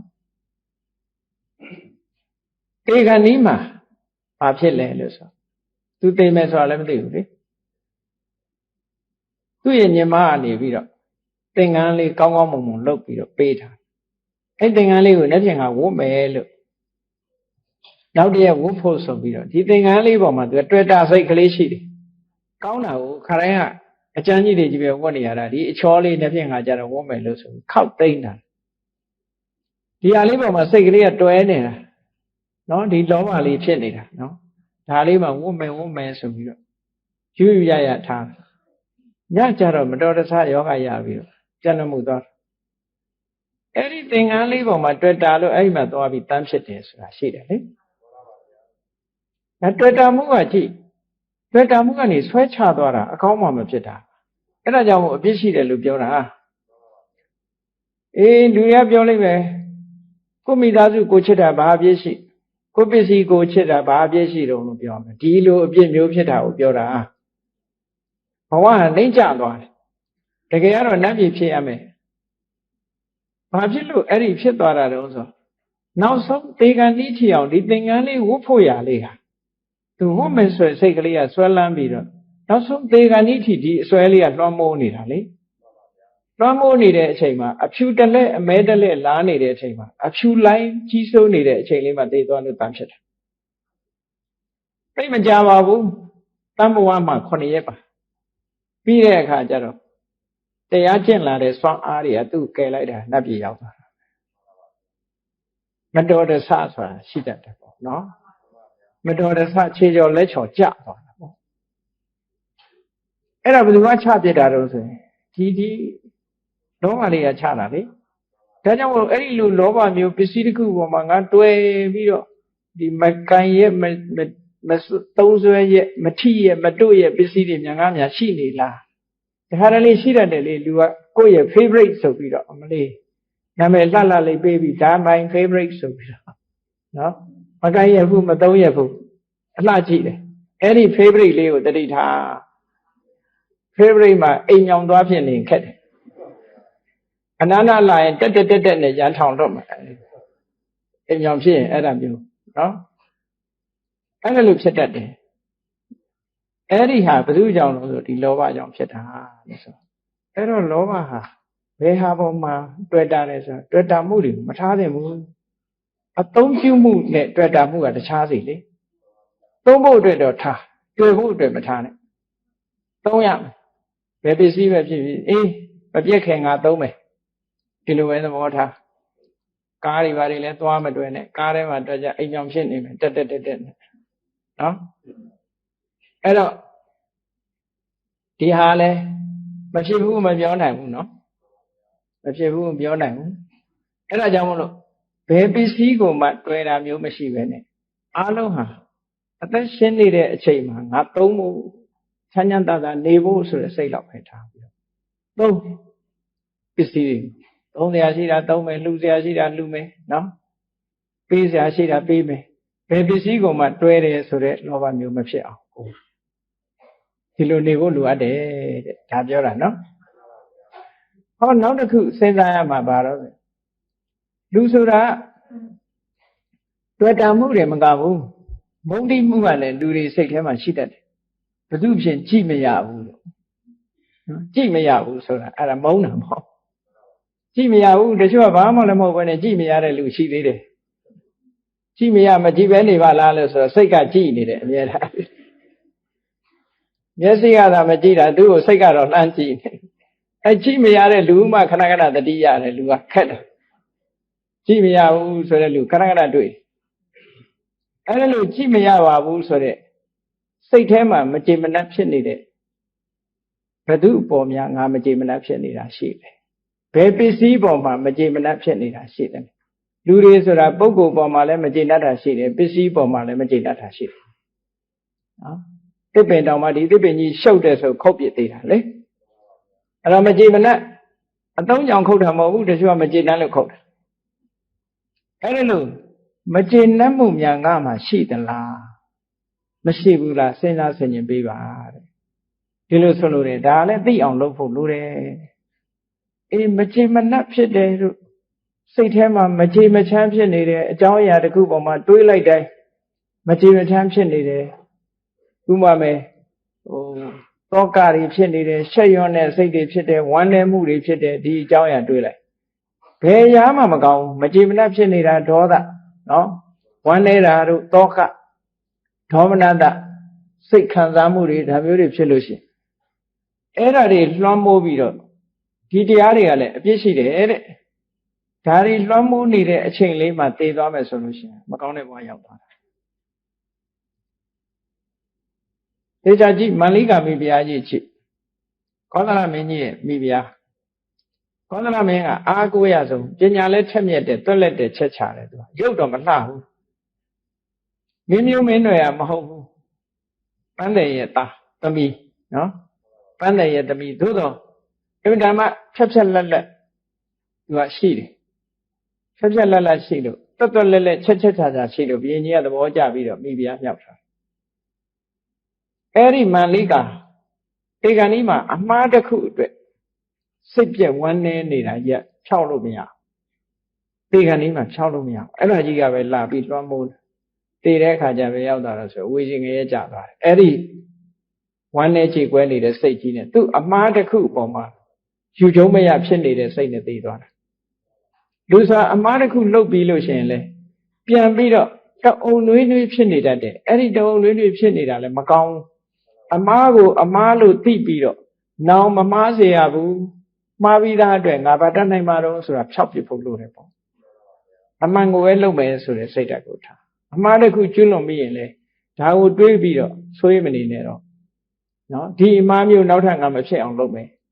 ဆိုတဲ့စိတ်နဲ့ဖြောက်ပြရမယ်သူအဲ့ဒါလို့မဖြောက်နိုင်တော့ဒီစိတ်ကိုလွှမ်းမိုးနေသည့်အတွက်ကြောင့်သိတဲ့အခါမှာအဝိဇ္ဇငရဲကျသွားကြတယ်ဒါလည်းပဲလူရေအတွက်နဲ့9ရက်တင်မှာနောက်ကြတော့သူ့ရဲ့ကုသိုလ်ကောင်းမှုတွေကဆွဲတင်လိုက်တော့နတ်ပြည်ရောက်သွားပြန်တာပေါ့ဘဝဆိုတာတော့ပြောလို့မရဘူးပြောလို့မရဘူးဘုန်းကြီးလည်းပြောလို့မရဘူးလူလည်းပြောလို့မရဘူးဘာလို့ဆိုတော့ဒီစိတ်ထဲမှာမကောင်းတာတွေရှိစိတ်ထဲမှာခုနအခုပြောတဲ့လောဘတွေဒေါသတွေအမှန်တန်ကြောက်စရာကောင်းတယ်ဒါကြောင့်မို့လို့ဒါတွေဟာမကောင်းတဲ့အရာတွေလို့ဒီလိုပြောတာဒါတွေကိုဆင်ញင်စဉ်းစားကြည့်ပါနောက်နံပါတ်3ဆင်ញင်စဉ်းစားမှာတော့ဘာလို့ထိနမိတ်တထိနမိတ်တဆိုတာအိတ်ချင်မှထိနမိတ်တမဟုတ်ဘူးကုသိုလ်ကောင်းမှုလုပ်မယ်ဆိုရင်စိတ်ကတွန့်တရားနာသွားမယ်ဆိုစိတ်ကတွန့်စိတ်မပါကြဘူးတရားထုတ်ရမယ်ဆိုစိတ်ကနောက်တွန့်မပျော်ဘူးမသွက်လက်ဘူးနော်စိတ်အားတက်ကြွမှုမရှိတာအဲ့ဒါတွေကထိနာလို့ခေါ်တယ်စိတ်အားတက်ကြွမှုမရှိဘူးစိတ်အားတက်ကြွမှုမရှိရကနေနောက်ဆုံးမှာလူကပါမပါလာတော့မိတ်တအဲ့ဒီထိနာမိတ်တဆိုတာကုသိုလ်တွေကိုဆုပ်ပိတ်တတ်တဲ့အရာဖြစ်တယ်ကောင်းမှုကုသိုလ်မှာမတက်ကြွဘူးသို့တော့ဒီပြင်ဝိုင်းမှာတက်ကြွတယ်သူကဒီပြင်ဝိုင်းကြရင်သူကတက်ကြွတယ်ဘယ်သွားမယ်ဆိုရင်တက်ကြွတယ်နော်ဘာဝိုင်းဖြစ်ဖြစ်ကျန်တဲ့ဝိုင်းနေမှလည်းအကုန်တက်ကြွတယ်တရားပွဲကြမတက်ကြွဘူးရိတ်တာကြမတက်ကြွဘူးကုသိုလ်လုပ်ဖို့ကြမတက်ကြွဘူးအဲ့ဒါကိုထိနာမိတ်တာလို့ပြောငါမှာကုသိုလ်ကောင်းမှုနဲ့ပတ်သက်ပြီးတော့မတက်ကြွတဲ့စိတ်တွေများရှိနေသလားဆိုတာကိုဆင်ញင်စဉ်းစားပါတဲ့ဟောနောက်တစ်ခါဆင်ញင်စဉ်းစားရမှာဘာလို့ဆိုလူတွေမှာတစ်ခါဟိုတွေးတီတွေးနေစိတ်တွေကစုစည်းလို့မရအောင်စိတ်လေးနေတတ်တယ်ဘာလို့မှမသိအောင်စိတ်တွေလေးနေတတ်တယ်အဲ့ဒီစိတ်လေးနေတဲ့သဘောဟာကောင်းတဲ့သဘောမဟုတ်ဘူးဥဒိစ္စလို့ခေါ်တယ်အဲ့ဒီလိုစိတ်တွေလေးပြီးတော့စိတ်ကိုစုစည်းလို့မရနိုင်တဲ့အခြေအနေမျိုးငါမှရှိနေသလားကိုယ်စိတ်ဟာကောင်းတဲ့ဘက်ကိုစုစည်းလို့မရတော့အောင်လေလွင့်နေသလားဒီဘက်ဆိုစိတ်ကိုမပါဘူးစိတ်တွေကလေလွင့်နေတယ်ဒီလိုဟာမျိုးရှိနေသလားလို့ကိုယ့်ကိုစဉ်းကျင်စဉ်းစားကြည့်ပါဟောနောက်တစ်ခုကတော့ပစ္စည်းကိစ္စဘာသာရေးကိစ္စတွေတွေးလိုက်တဲ့အခါကျတော့ဟုတ်မဟုတ်ရဲ့လားနော်ဖះပွင့်နေဆိုတာရောဟုတ်မဟုတ်ကလားဒီဘာသာကဒီလိုဟောတယ်ဟိုဘာသာဟိုလိုဟောတယ်ဟုတ်ရောဟုတ်ကလားလို့ဒီအမှန်ကိုမတွေးနိုင်တဲ့လက်မခံနိုင်တဲ့တန်လျာကြီးတွေလွှမ်းမိုးနေတဲ့ပုဂ္ဂိုလ်တရားထိုတန်လျာနဲ့ပဲသူကဘာတစ်ခုမှမလုပ်ဖြစ်တော့ဖြေမထုံးနိုင်ဘူးဖြစ်သွားတယ်အဲ့ဒါဟာလည်းပဲအဟံတာအနှောက်အယှက်ကြီးဖြစ်တော့ငါမှဘာသာရေးကိစ္စနဲ့ပတ်သက်ပြီးများတန်လျာရှိသလားကိုယ့်ကိုကံတရားဆိုတာရောတန်လျာရှိသလားကုသိုလ်ကံကကောင်းကျိုးပေးတယ်ဆိုတာနဲ့ပတ်သက်ရောတန်လျာရှိသလားတို့ကျင့်နေကြတဲ့၅ပါးသီလတို့တရဏဂုံတို့ဆိုတာရောတကယ်ကျင့်တဲ့အတိုင်းအကျိုးဖြစ်ထွန်းတယ်ဆိုတာဟုတ်ကလားဟောတန်တရားတွေဖြစ်လာနိုင်တယ်ပေါ့အဲ့ဒီတန်တရားမျိုးတွေငါမှရှိနေသလားလို့ဆင်ញင်စဉ်းစားပေးရမယ်တဲ့ဒါဆင်ញင်တဲ့အပိုင်းတွေကိုပြောတာနောက်မှလှုပ်ဆောင်ရမယ့်အပိုင်းကိုဆက်ပြီးတော့မြတ်စွာဘုရားဟောနောက်တစ်ခုဆင်ញင်စဉ်းစားပေးရမှာဘာလို့ဆိုဖြစ်ကနေရှိငါစိတ်တူတတ်သလားတချို့ကလည်းစိတ်တူတတ်တယ်စိတ်တူတာကိုဂုံယူသေးတာတချို့ကနော်ငါစိတ်လာမစမ်းနဲ့ငါစိတ်တူတယ်ဆိုတော့တစ်ဖက်သားအောက်ဆိုချင်းချောက်တယ်အမြဲတမ်းနော်တချို့ကယောဂနဲ့ပူးတွဲပြီးတော့ချင်းချောက်သေးတယ်နှလုံးယောဂရှိတယ်နော်စိတ်တူလို့မရဘူးတွေးလို့ရှိတယ်ဆိုပြီးတော့သူစိတ်မတူအောင်ဘေးကလူကချော့အောင်လို့အဲ့တော့စိတ်တူတယ်ဆိုတာလူတွေမှာခုနဗျာပါဒနဲ့ဒီဟာနဲ့မတူဗျာပါဏဆို မုန်းတဲ့အမုန်းတရားတွေစိတ်ထဲမှာအလိုမကျဖြစ်ဒါမှမဟုတ်ထစ်ကနေရှိဆိုရိုက်လိုက်မယ်ထစ်ကနေရှိဆိုနှက်လိုက်မယ်ဆဲလိုက်မယ်ရေးလိုက်ဆိုအရာရာမှာစိတ်တူတယ်အိမ်ကအလုံးသမားတွေပေါ်မှာစိတ်တူတယ်အိမ်မှာခိုင်းတဲ့ပုဂ္ဂိုလ်တွေပေါ်မှာစိတ်တူတယ်တခါတခါဘယ်သူမှစိတ်မတူရကိုယ့်ကိုယ်စိတ်တူတယ်နော်တခါတရံလမ်းရှိနေတဲ့ပကံတော်မှာစိတ်တူပြီးကံပြစ်တတ်တယ်စိတ်တူတဲ့လူကအကုန်စိတ်တူတယ်ဘုန်းကြီးတို့ရမှာစိတ်တူတဲ့လူကြီးတယောက်ရှိတယ်သူစိတ်တူပုံကသူကမန္တဆင်မို့ရရှင်းတော့လဲဝါလို့ခေါ်တယ်ပေါ့ပန်းနေလှီးပြီးတော့နေတဲ့အချိန်လေကတိုက်လာတဲ့အခါကျတော့သူဖိထားတဲ့စက်ကူတွေလွင့်ခုံအဲ့တော့စိတ်တူလိုက်ပုံကတော့ဒီလေဟာဆိုပြီးတော့နာရှိတဲ့ဓာတ်နဲ့လိုက်ရမ်းတဲ့လေကိုသူစိတ်တူပုံကအဲ့ဒါလေတောင်ဓာတ်နဲ့ထခုတ်နောက်တခါကြီးတယောက်စိတ်တူပုံကတော့ဘုန်းကြီးတို့ရကမန္တလေးကနေဆိုလို့ရှိရင်မြစ်ချောင်းကနေဆန်တက်ရအေယာဝတီမြစ်ကမ်းပေါ့မန္တလေးနဲ့ဆိုရင်ဝေးတာတော့မဟုတ်ဘူးအိမ်90လောက်ပဲရှိသို့တော်မြစ်ဆိုတာသဗ္ဗနတိဝင်ကားနတိဆိုတဲ့အတိုင်းမြစ်ဆိုတာအကောက်အကွေ့အမြဲတမ်းများတာဟုတ်အဲ့တော့ကွေ့ကောက်သွားတယ်ရေကလည်းစီးတဲ့အခါဆန်တက်ရတယ်ဆိုတာအမြဲတမ်းဒုက္ခရောက်တယ်တခါတည်းကမ်းမပေါ်တက်ပြီးတော့လှေကိုကျိုးနဲ့ချီပြီးတော့လူကနေပြီးတော့နွားယုံတယ်လို့ယုံရတာလှေကိုဆန်တက်ရတယ်တက်နေကြီးပဲမလှော်နိုင်တော့လေလေးကလာပါစေလို့ဆူတောင်းတယ်လေကမလာဘူးရွက်တိုင်ကလေးနဲ့ဆိုရင်တော့အသာလေးလေအားနဲ့ဆန်တက်လို့လွယ်တယ်ပေါ့အဲ့ဒါလို့လေကိုမျောနေလိုက်တာလာရင်နဲ့တဏီကုံဆန်တက်လာတယ်နောက်ဆုံးကြတော့ရွာနာလည်းရောက်ရောလေကဖြူဖြူနဲ့တိုက်လာတဲ့အခါလေကိုဒေါသထွက်လို့တဲ့အဲ့ဒီမှာရွက်တိုင်ကြီးဖွင့်ပြီးတော့ရွာကြော်ပြီးတော့ဆန်တက်သွားရွာကြော်ရွက်တိုင်ဆိုတာအဲ့ဒီရွာရောက်နေပြီပဲမစင်းသေးဘူးကဲခုမှတိုက်ရမလားတိုက်ဆန်းအားဆိုပြီးတော့အထက်ထအောင်ဆန်တက်တော့ဖြစ်ရပါဘာ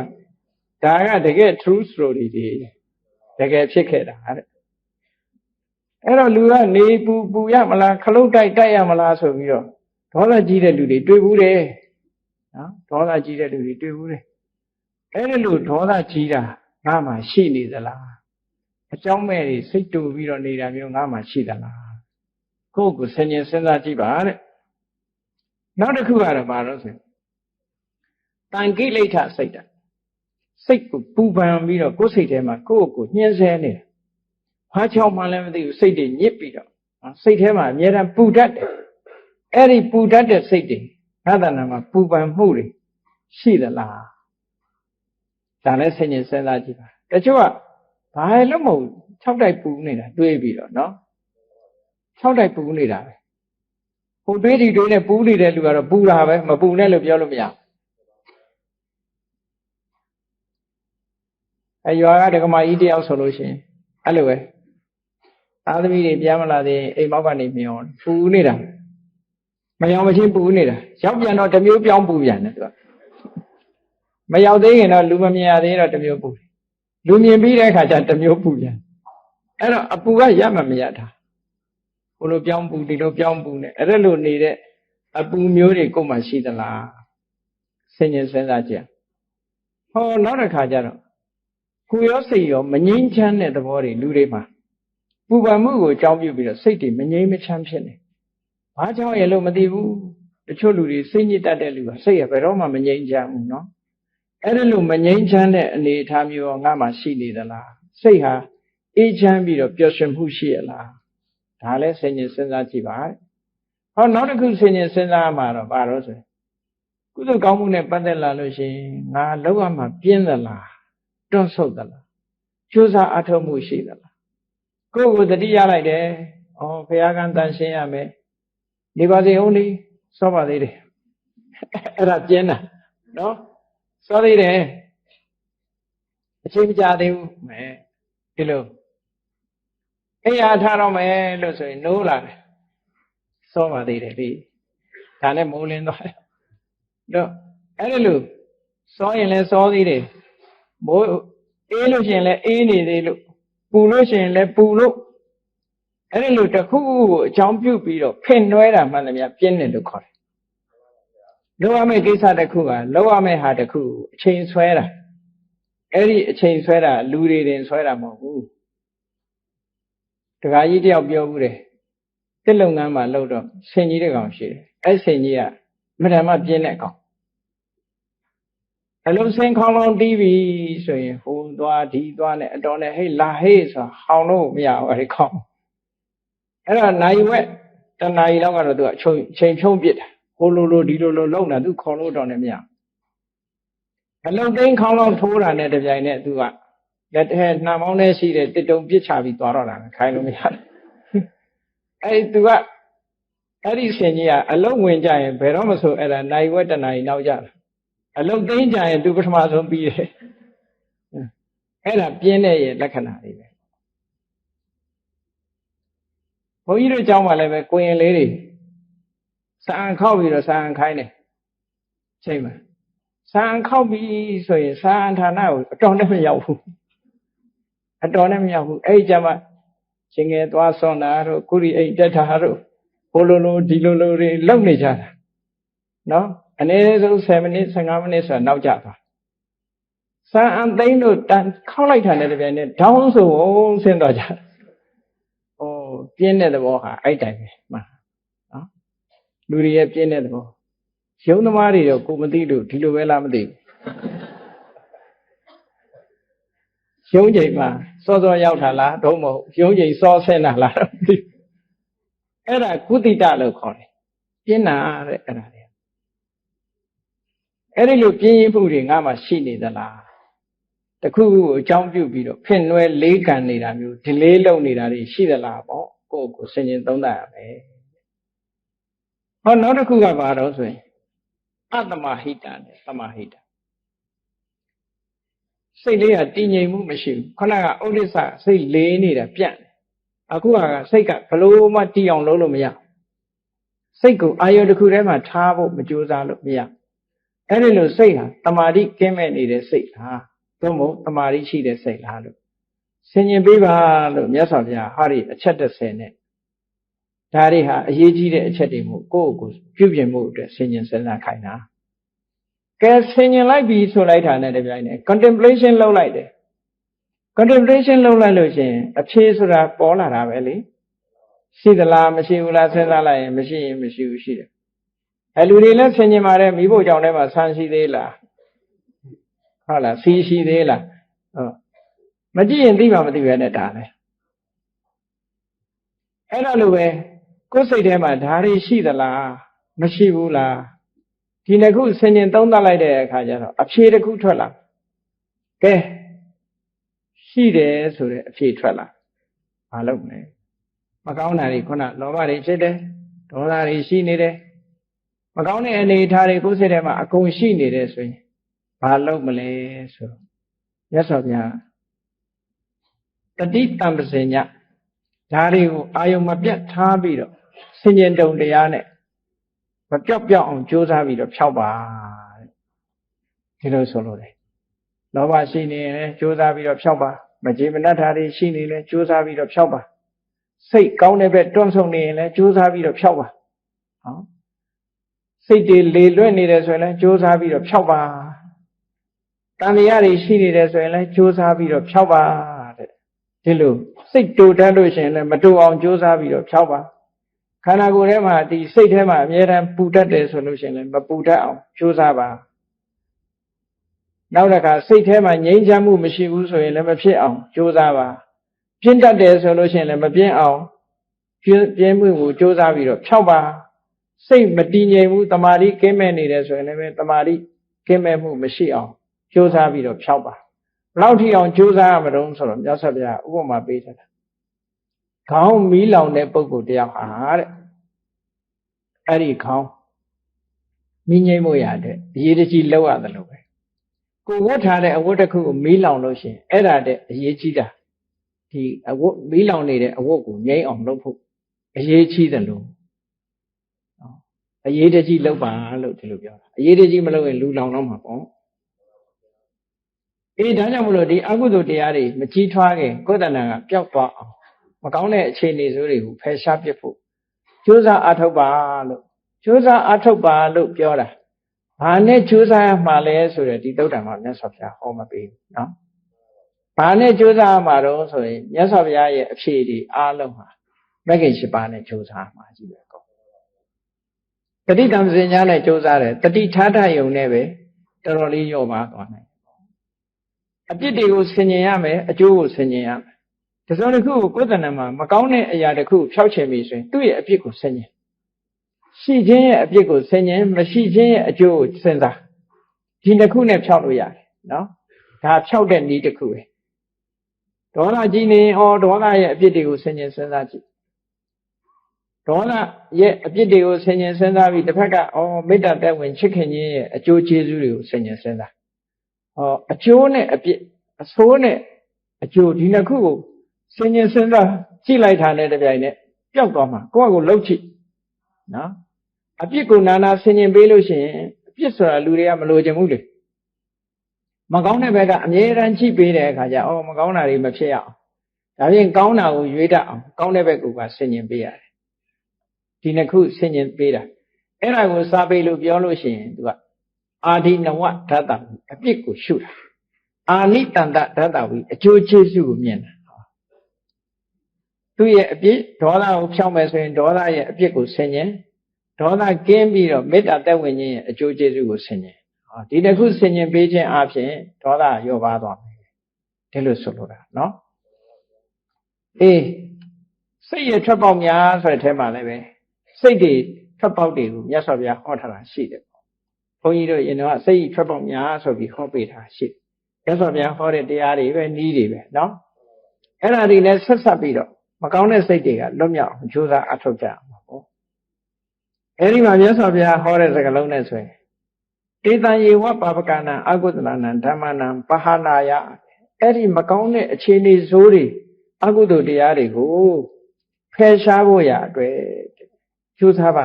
တဲ့လုံလဝိရိယလောက်ပါအထောက်ပါအမြဲတမ်းလောက်ပါနောက်မဆုတ်ပါနဲ့ရှော့မပေးပါနဲ့ဒီလိုဆိုလို့တယ်နော်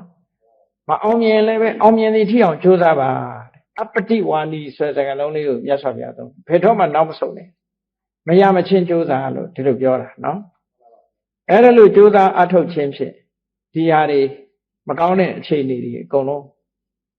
ဖယ်ရှားပစ်ပြီးတော့ဖယ်ရှားနိုင်ပြီးသားဖြစ်ပါလိမ့်မယ်တဲ့ကဲဒါဖြင့်အဖြေကလောဘမရှိဘူးအကောင်းထွက်လာတယ်ဆိုတော့အကောင်းထွက်လာပြီအဖြေကအကောင်းတွေရလာကောင်းထွက်လာပြီဆိုရင်တော့ဘာလုပ်မလဲဆိုရင်အဲ့ဒီကောင်းတဲ့အခြေအနေပေါ်မှာယက်တည်ပါတဲ့တေတုယေဝဓမ္မေတုပဋိဋ္ဌာယအဲ့ဒီပေါ်မှာပဲယက်တည်ထားပြီးတော့ဥတ္တရိအာသဝနံခယာယယောဂောကရဏီယောဆက်ပြီးတော့မကောင်းတာတွေလုံးဝပျောက်သွားသည့်အထိအောင်ဆက်ကြိုးစားပေးပါဒါမြတ်စွာဘုရားဟောတဲ့တရားပဲပေါ့အဲ့တော့လုံးဝကုံဆုံးသွားသည့်အထိအောင်ကြိုးစားပါ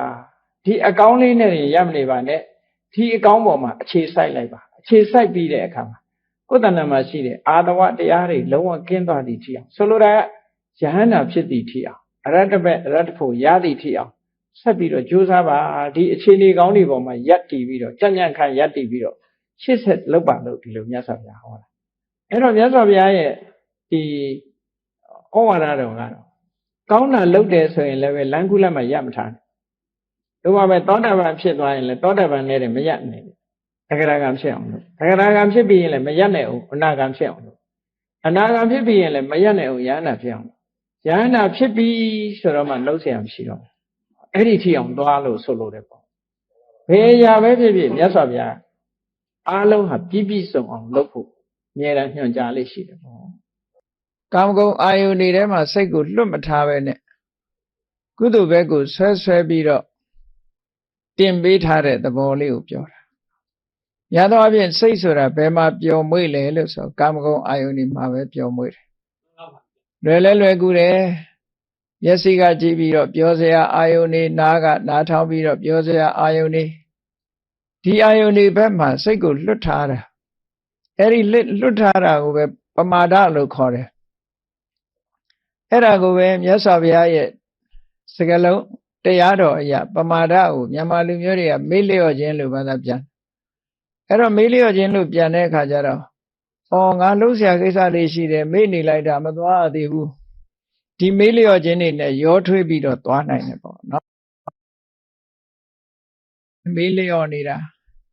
ဘာလို့အောင်မဲညာလို့အောင်မဲမေ့နေလိုက်တာတချို့ကိစ္စတစ်ခုနဲ့အာယုံစိုက်ပြီးမေ့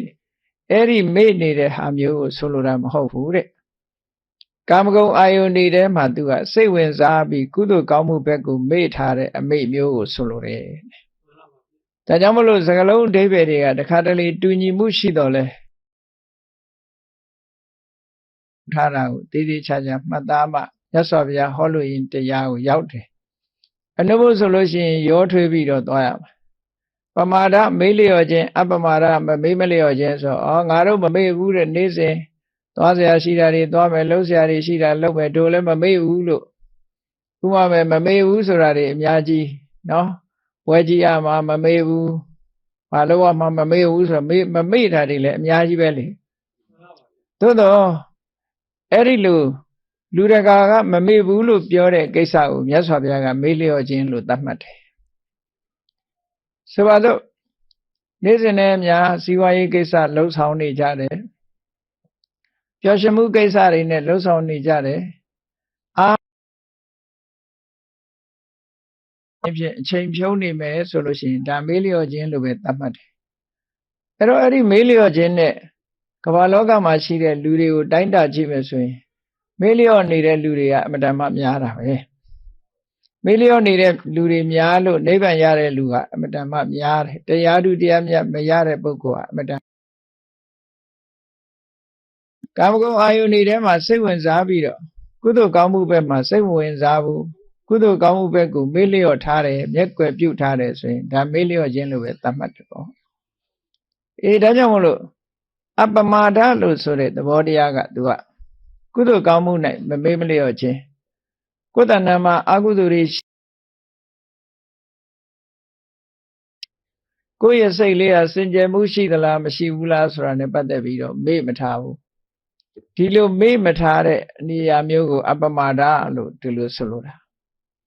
ငါမှာကောင်းကျိုးချမ်းသာတွေဖြစ်စေနိုင်တဲ့တရား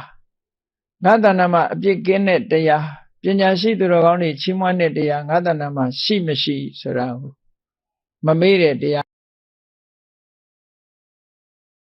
အဲ့တော့ခြုံငုံပြီးတော့ပြောမယ်ဆိုလို့ရှိရင်ကုသိုလ်ကိစ္စတရားဓမ္မကိစ္စမှာမမေ့မလျော့နှလုံးသွင်းမယ်ဆိုလို့ရှိရင်တော့ဒါအပမာဒတရားလို့ဒီလိုပြောတာမြတ်စွာဘုရားနော်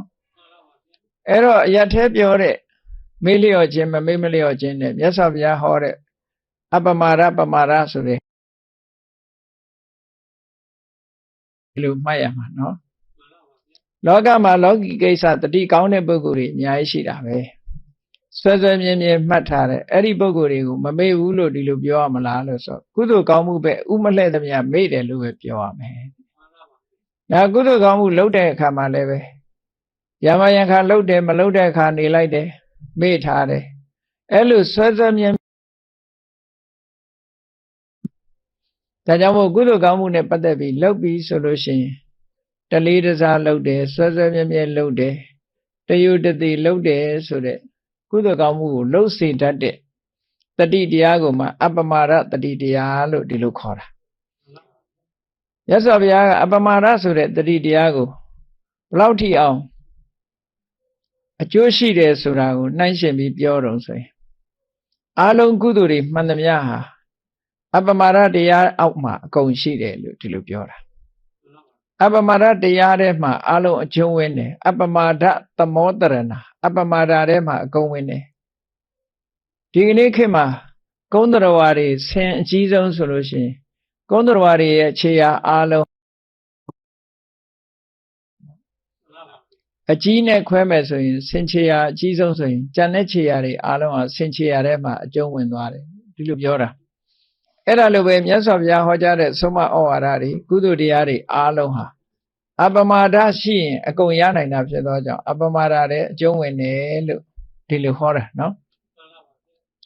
အပမာဒံပတန်တန္တိပုံညကိရိယာတုပဏိတာအပမာဒတရားကိုပညာရှိတွေကကုသိုလ်ကောင်းမှုကိစ္စကုသိုလ်ကောင်းမှုပြုဖို့တတိရတဲ့အတွက်ကြောင့်အပမာဒတရားကိုချီးမွမ်းထောပနာပြောဆိုကြတယ်တရားမင်းကြီးဟာ စနုမာရေတာဝရိန်သာနတ်ပြည်နှစ်ခုအုပ်စိုးနိုင်တဲ့အစွမ်းတကူရှိတဲ့ဒီဘဝရောက်တာဟာအပမရကြောင့်ရောက်တာတဲ့ကုသိုလ်ကောင်းမှုကိုမမေ့မလျော့ခြင်းမမေ့မလျော့ပြုလုပ်တဲ့အပမရကြောင့်ရောက်တာဒါကြောင့်မို့အပမဒီနမဂဝါဒေဝနံသစ္ထတံကတော်ကုသိုလ်ကောင်းမှုမမေ့တဲ့ပုဂ္ဂိုလ်တွေဟာဘဝမှာအထက်တန်းရောက်သွားကြတာပဲမေ့တဲ့ပုဂ္ဂိုလ်တွေကအောက်တန်းရောက်သွားကြတာပဲအဲ့တော့မမေ့မလျော့နဲ့တတိကောင်းတဲ့ပုဂ္ဂိုလ်တွေကအထက်တန်းရောက်လာတာဘယ်လိုအထက်တန်းရောက်လာတော့ဆိုလူဘဝရလာတာလဲအပမရတရားရှိတဲ့ပုဂ္ဂိုလ်တွေရလာတဲ့လူဘဝတွေမှာလည်းပဲ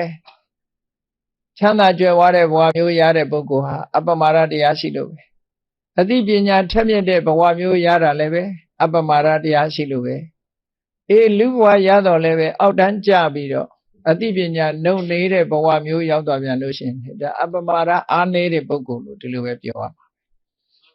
အဲ့တော့တတိတရားကောင်းတဲ့ပုဂ္ဂိုလ်တွေကဘဝတန်တရားကမလွတ်သေးခင်လည်းပဲဘဝမှာအထက်တန်းကျတဲ့ဘဝတွေကိုဖြစ်တယ်ဘာလို့လဲတော့ဆိုရင် तू ကကုသိုလ်လုပ်ရမှာမမေ့တဲ့ပုဂ္ဂိုလ်မေ့လျော့မှုဆိုတာဟာနော်ဟိုကိစ္စဒီကိစ္စတွေနဲ့တနေ့တာအချိန်ကုန်သွားတယ်ကုသိုလ်ကောင်းမှုတစ်ခုမှမလုပ်လိုက်ရဘူးလုံးတင်လုံးထိုက်တာကိုတစ်ခုမှမလုပ်လိုက်ရဘူးဆိုလို့ရှိရင်ဒါပမာဒလို့ခေါ်တာပဲဒါကြောင့်မို့ဘဝတစ်ခုရလာတဲ့အခါမှာကိုဘာလုပ်ရမှာလဲဘာလုပ်သင့်တယ်လဲကိုယ်တဏ္ဍာမှာကုသိုလ်ကောင်းမှုတွေရပလားဆိုတာဘယ်လောက်ထိအောင်ကုသိုလ်တွေငါရပါလဲဆိုတာကိုအမြဲတမ်းတတိရှိတဲ့အပမာဒတတိရှိုံနဲ့မကဘူးပြုလုပ်စေတဲ့အပမာဒတရားမျိုးကိုယ်တဏ္ဍာမှာရှိအောင်ကြိုးစားရမယ်လို့မြဲတတိထားဆိုတာအဲ့ဒါကိုပြောတာနော်ဟောနောက်တစ်ခါအပမာဒကိုမြတ်စွာဘုရားကအရာကောက်တဲ့အခါကျတော့တတိလို့ပြောတယ်နောက်တစ်ခုသုံးတဲ့စကားလုံးကစေတသောအာရက်ခေါ်စိတ်ရဲ့အဆောင်အရှောက်လို့ပြောတာအဲ့တော့အပမာဒတတိထားတာကဘု து ကိုတတိထားတာတော့ဆိုလောကလူတွေတတိထားနေတာကကိုယ်စိတ်လေးကိုတတိထားတာမဟုတ်ဘူးကိုယ်ပစ္စည်းကိုတတိထားတယ်ကိုယ်စီးပွားရေးအပြင်လေးကြီးပဲတတိထားနေကြတာတခြားစဉ်းစားကြည့်မယ်နော်စားစရာကိုတတိထားတယ်ဝတ်စရာကိုတတိထားတယ်နေစရာကိုတတိထားတယ်စီးပွားဥစ္စာကိုတတိထားတယ်ကိုယ်စိတ်လေးကိုတတိမထားဘူးအဲ့တော့အမြဲတမ်းလူတွေရဲ့စိတ်လူတွေရဲ့ဒီစိတ်ဟာဘယ်ဘက်ကိုသူက focus လုပ်နေတော့ဥလှဲ့နေတော့ဆိုလို့ရှိရင်အပြင်ဘက်ကြည့်ပဲဥလှဲ့အာယုံ၅ပါးကိုတတိထားတယ်မျက်စိနဲ့မြင်တဲ့အာယုံနားနဲ့ကြားတဲ့အသံနှာခေါင်းနဲ့နမ်းရှူရတဲ့အနံ့လျှာနဲ့လျှရတဲ့ရတာခန္ဓာကိုယ်နဲ့ထိတွေ့ရတဲ့အထိတွေ့အဲ့ဒီအာယုန်ဒီဘက်ကိုသာလဲအမြဲတမ်းဥလှဲ့ပြီးတော့နေတယ်ဒါကြောင့်မို့ဒီသုတ်တံမှာမြတ်စွာဘုရားကအတွင်းဘက်ကိုဥလှဲ့ခိုင်းထားတာကိုယ်စိတ်လေးကိုပြန်ပြီးတော့တတိထားတတ်ဖို့ကိုယ်စိတ်လေးရဲ့အခြေအနေကိုပြန်ပြီးတော့ဆင်ခြင်သုံးသပ်ရမယ်လို့ဒီလိုဟောလို့ရင်ဖြစ်တယ်ပေါ့ဒါကြောင့်မို့စေတသောအာရက်ခေါ်စိတ်ရဲ့အဆောင်အရှောက်လို့ဒီလိုပြောတာစိတ်ရဲ့အဆောင်အရှောက်တတိတရားကိုထားပါတဲ့ကိုကျိုးကိုစီးပွားကိုလိုလားတဲ့ပုဂ္ဂိုလ်တိုင်းဟာစိတ်ကိုစောင့်ရှောက်မှုပေးတဲ့တတိတရားကောင်းလာအောင်ကြိုးစားအထောက်ဖို့တတိတရားနဲ့ပတ်သက်ပြီးတော့လေ့ကျင့်နည်းတွေကိုမြတ်စွာဘုရားမဟာသတိပဋ္ဌာန်သုတ်မှာလည်းပဲဟောထားတယ်ဘယ်နည်းနဲ့ပဲလေ့ကျင့်ကိုယ်တဏ္ဍာမှာတတိစွမ်းအားတွေတက်လာအောင်လုပ်သင့်တယ်ပေါ့အမြဲတမ်းအချိန်ထားပြီးတော့လည်းနဲ့မိုးတော့အလင်းရောက်တဲ့အချိန်ကညအိယာဝင်တဲ့အတွင်းဘယ်နှခါကောင်းတဲ့အာယုန်တွေကိုတတိထားမိသလဲဘယ်နှခါကိုယ်စိတ်ကိုတတိထားမိသလဲကိုယ်စိတ်လေးကိုတတိထားရင်ငါစိတ်ထဲမှာလောဘဆိုတာဖြစ်တတ်သလားဒေါသဆိုတာဖြစ်တတ်သလားရှိနေသလားနော်မောဟဆိုတာရှိနေသလားမာမာနတွေရှိနေသလားရှိနေတဲ့အခါမှာဖြစ်လာရင်ဘာကြောင့်ဖြစ်လာတာတော့တခါဘယ်လိုလုပ်ရင်မဖြစ်ဘူးတော့နောက်ဆုံးဘယ်လိုလုပ်မှလုံးဝမပေါ်တဲ့အနေအထားမျိုးရောက်တုံးဆိုတာကိုယ်စိတ်လေးထဲမှာဖြစ်တတ်တဲ့သဘာဝတရားတွေကိုဆင်ခြင်သုံးသပ်ပြီးတော့အမြဲတမ်းလေ့လာနေဖို့အဲ့ဒါဘာနဲ့ကြည့်ရမှာတော့ဆိုအပမာဒနဲ့ပဲကြည့်ရမှာသို့တော့အပမာဒက ဒီပူပေါင်းဆောင်ရွက်မှုအနေနဲ့သူ့ကိုရှေ့ပြေးအနေနဲ့သာမြတ်စွာဘုရားပြောတာအပမာဒက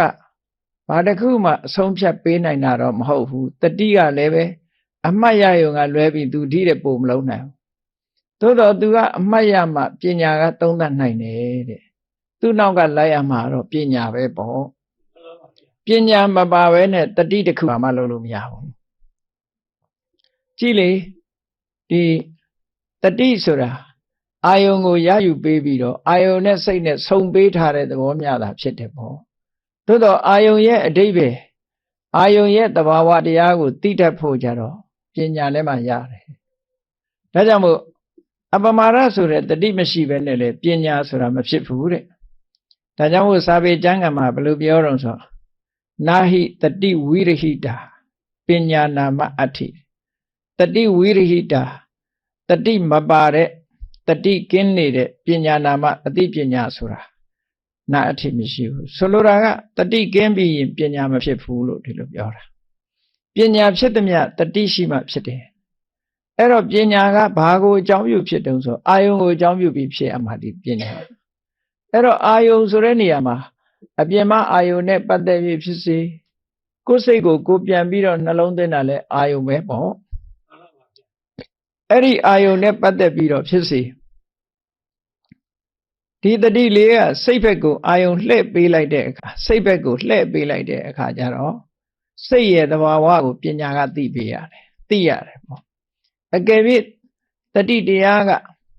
အာယုံဘက်ကိုလှည့်ဥလှည့်မပေးဘူးဆိုလို့ရှိရင်စိတ်ရဲ့သဘာဝကိုပညာသိလိုက်မှာမဟုတ်ဘူးတခါ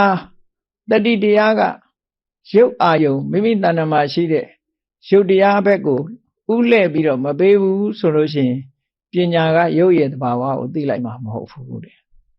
အဲ့တော့တတိတရားလေးကအာယုံနဲ့စိတ်ကိုအမြဲတမ်းဆက်သွယ်ပြီးတော့ရှိပေးထားတဲ့သဘောမျက်စိကကြည့်ဖို့ရာအတွက်စာအုပ်ကိုလက်နဲ့ဖွင့်ပေးတဲ့သဘောမျိုးပဲကြည့်တာကမျက်စိဖွင့်ပေးတာကလက်ဖွင့်ပေးတဲ့လက်ကစာမကြည့်နိုင်ဘူးမျက်စိကလည်းစာအုပ်ကိုမဖွင့်နိုင်ဘူးအဲ့ဒီသဘောကိုစဉ်းစားကြည့်တတိနဲ့ပညာဟာအဲ့ဒီတိုင်းပဲလို့ဒီလိုမှတ်ရတတိကစာအုပ်ဖွင့်ပေးတဲ့လက်နဲ့တူတယ်ပညာကမျက်လုံးနဲ့တူတယ်ပေါ့ဒီလိုပူးပေါင်းဆောင်ရွက်တဲ့သဘောလေးကိုပြောပြတာနော်သို့တော့စာအုပ်မဖွင့်မဲနဲ့မျက်လုံးကမမြင်နိုင်လို့စာအုပ်ဖွင့်ဖို့ရပို့ပြီးတော့အဓိကကြတယ်ဆိုပြီးတော့မြတ်စွာဘုရားဒီနေရာတတိကိုဦးစားပေးပြီးတော့ဟောတဲ့သဘောသို့တော့တတိတစ်ခုတည်းတော့ဘာမှမဖြစ်ဘူးတဘာဝတရားတွေအားလုံးဟာစုပေါင်းပြီးတော့ဆောင်ရွက်တယ်ဆိုတဲ့သဘောကိုအမြဲတမ်းနှလုံးသွင်းထားရတခုတည်းဆောင်ရွက်တာတခုမှမရှိဘူးအားလုံးဟာတဘာဝတရားတွေဟာအားလုံးစုပေါင်းပြီးတော့ဆောင်ရွက်နေကြတာကြီးပဲလို့ဒီလိုမှတ်သားရမယ်နော်အဲ့ဒါကြောင့်မို့လို့မဂ္ဂင်၈ပါးလို့ဖွဲ့စည်းထားတာကြည့်ပေါ့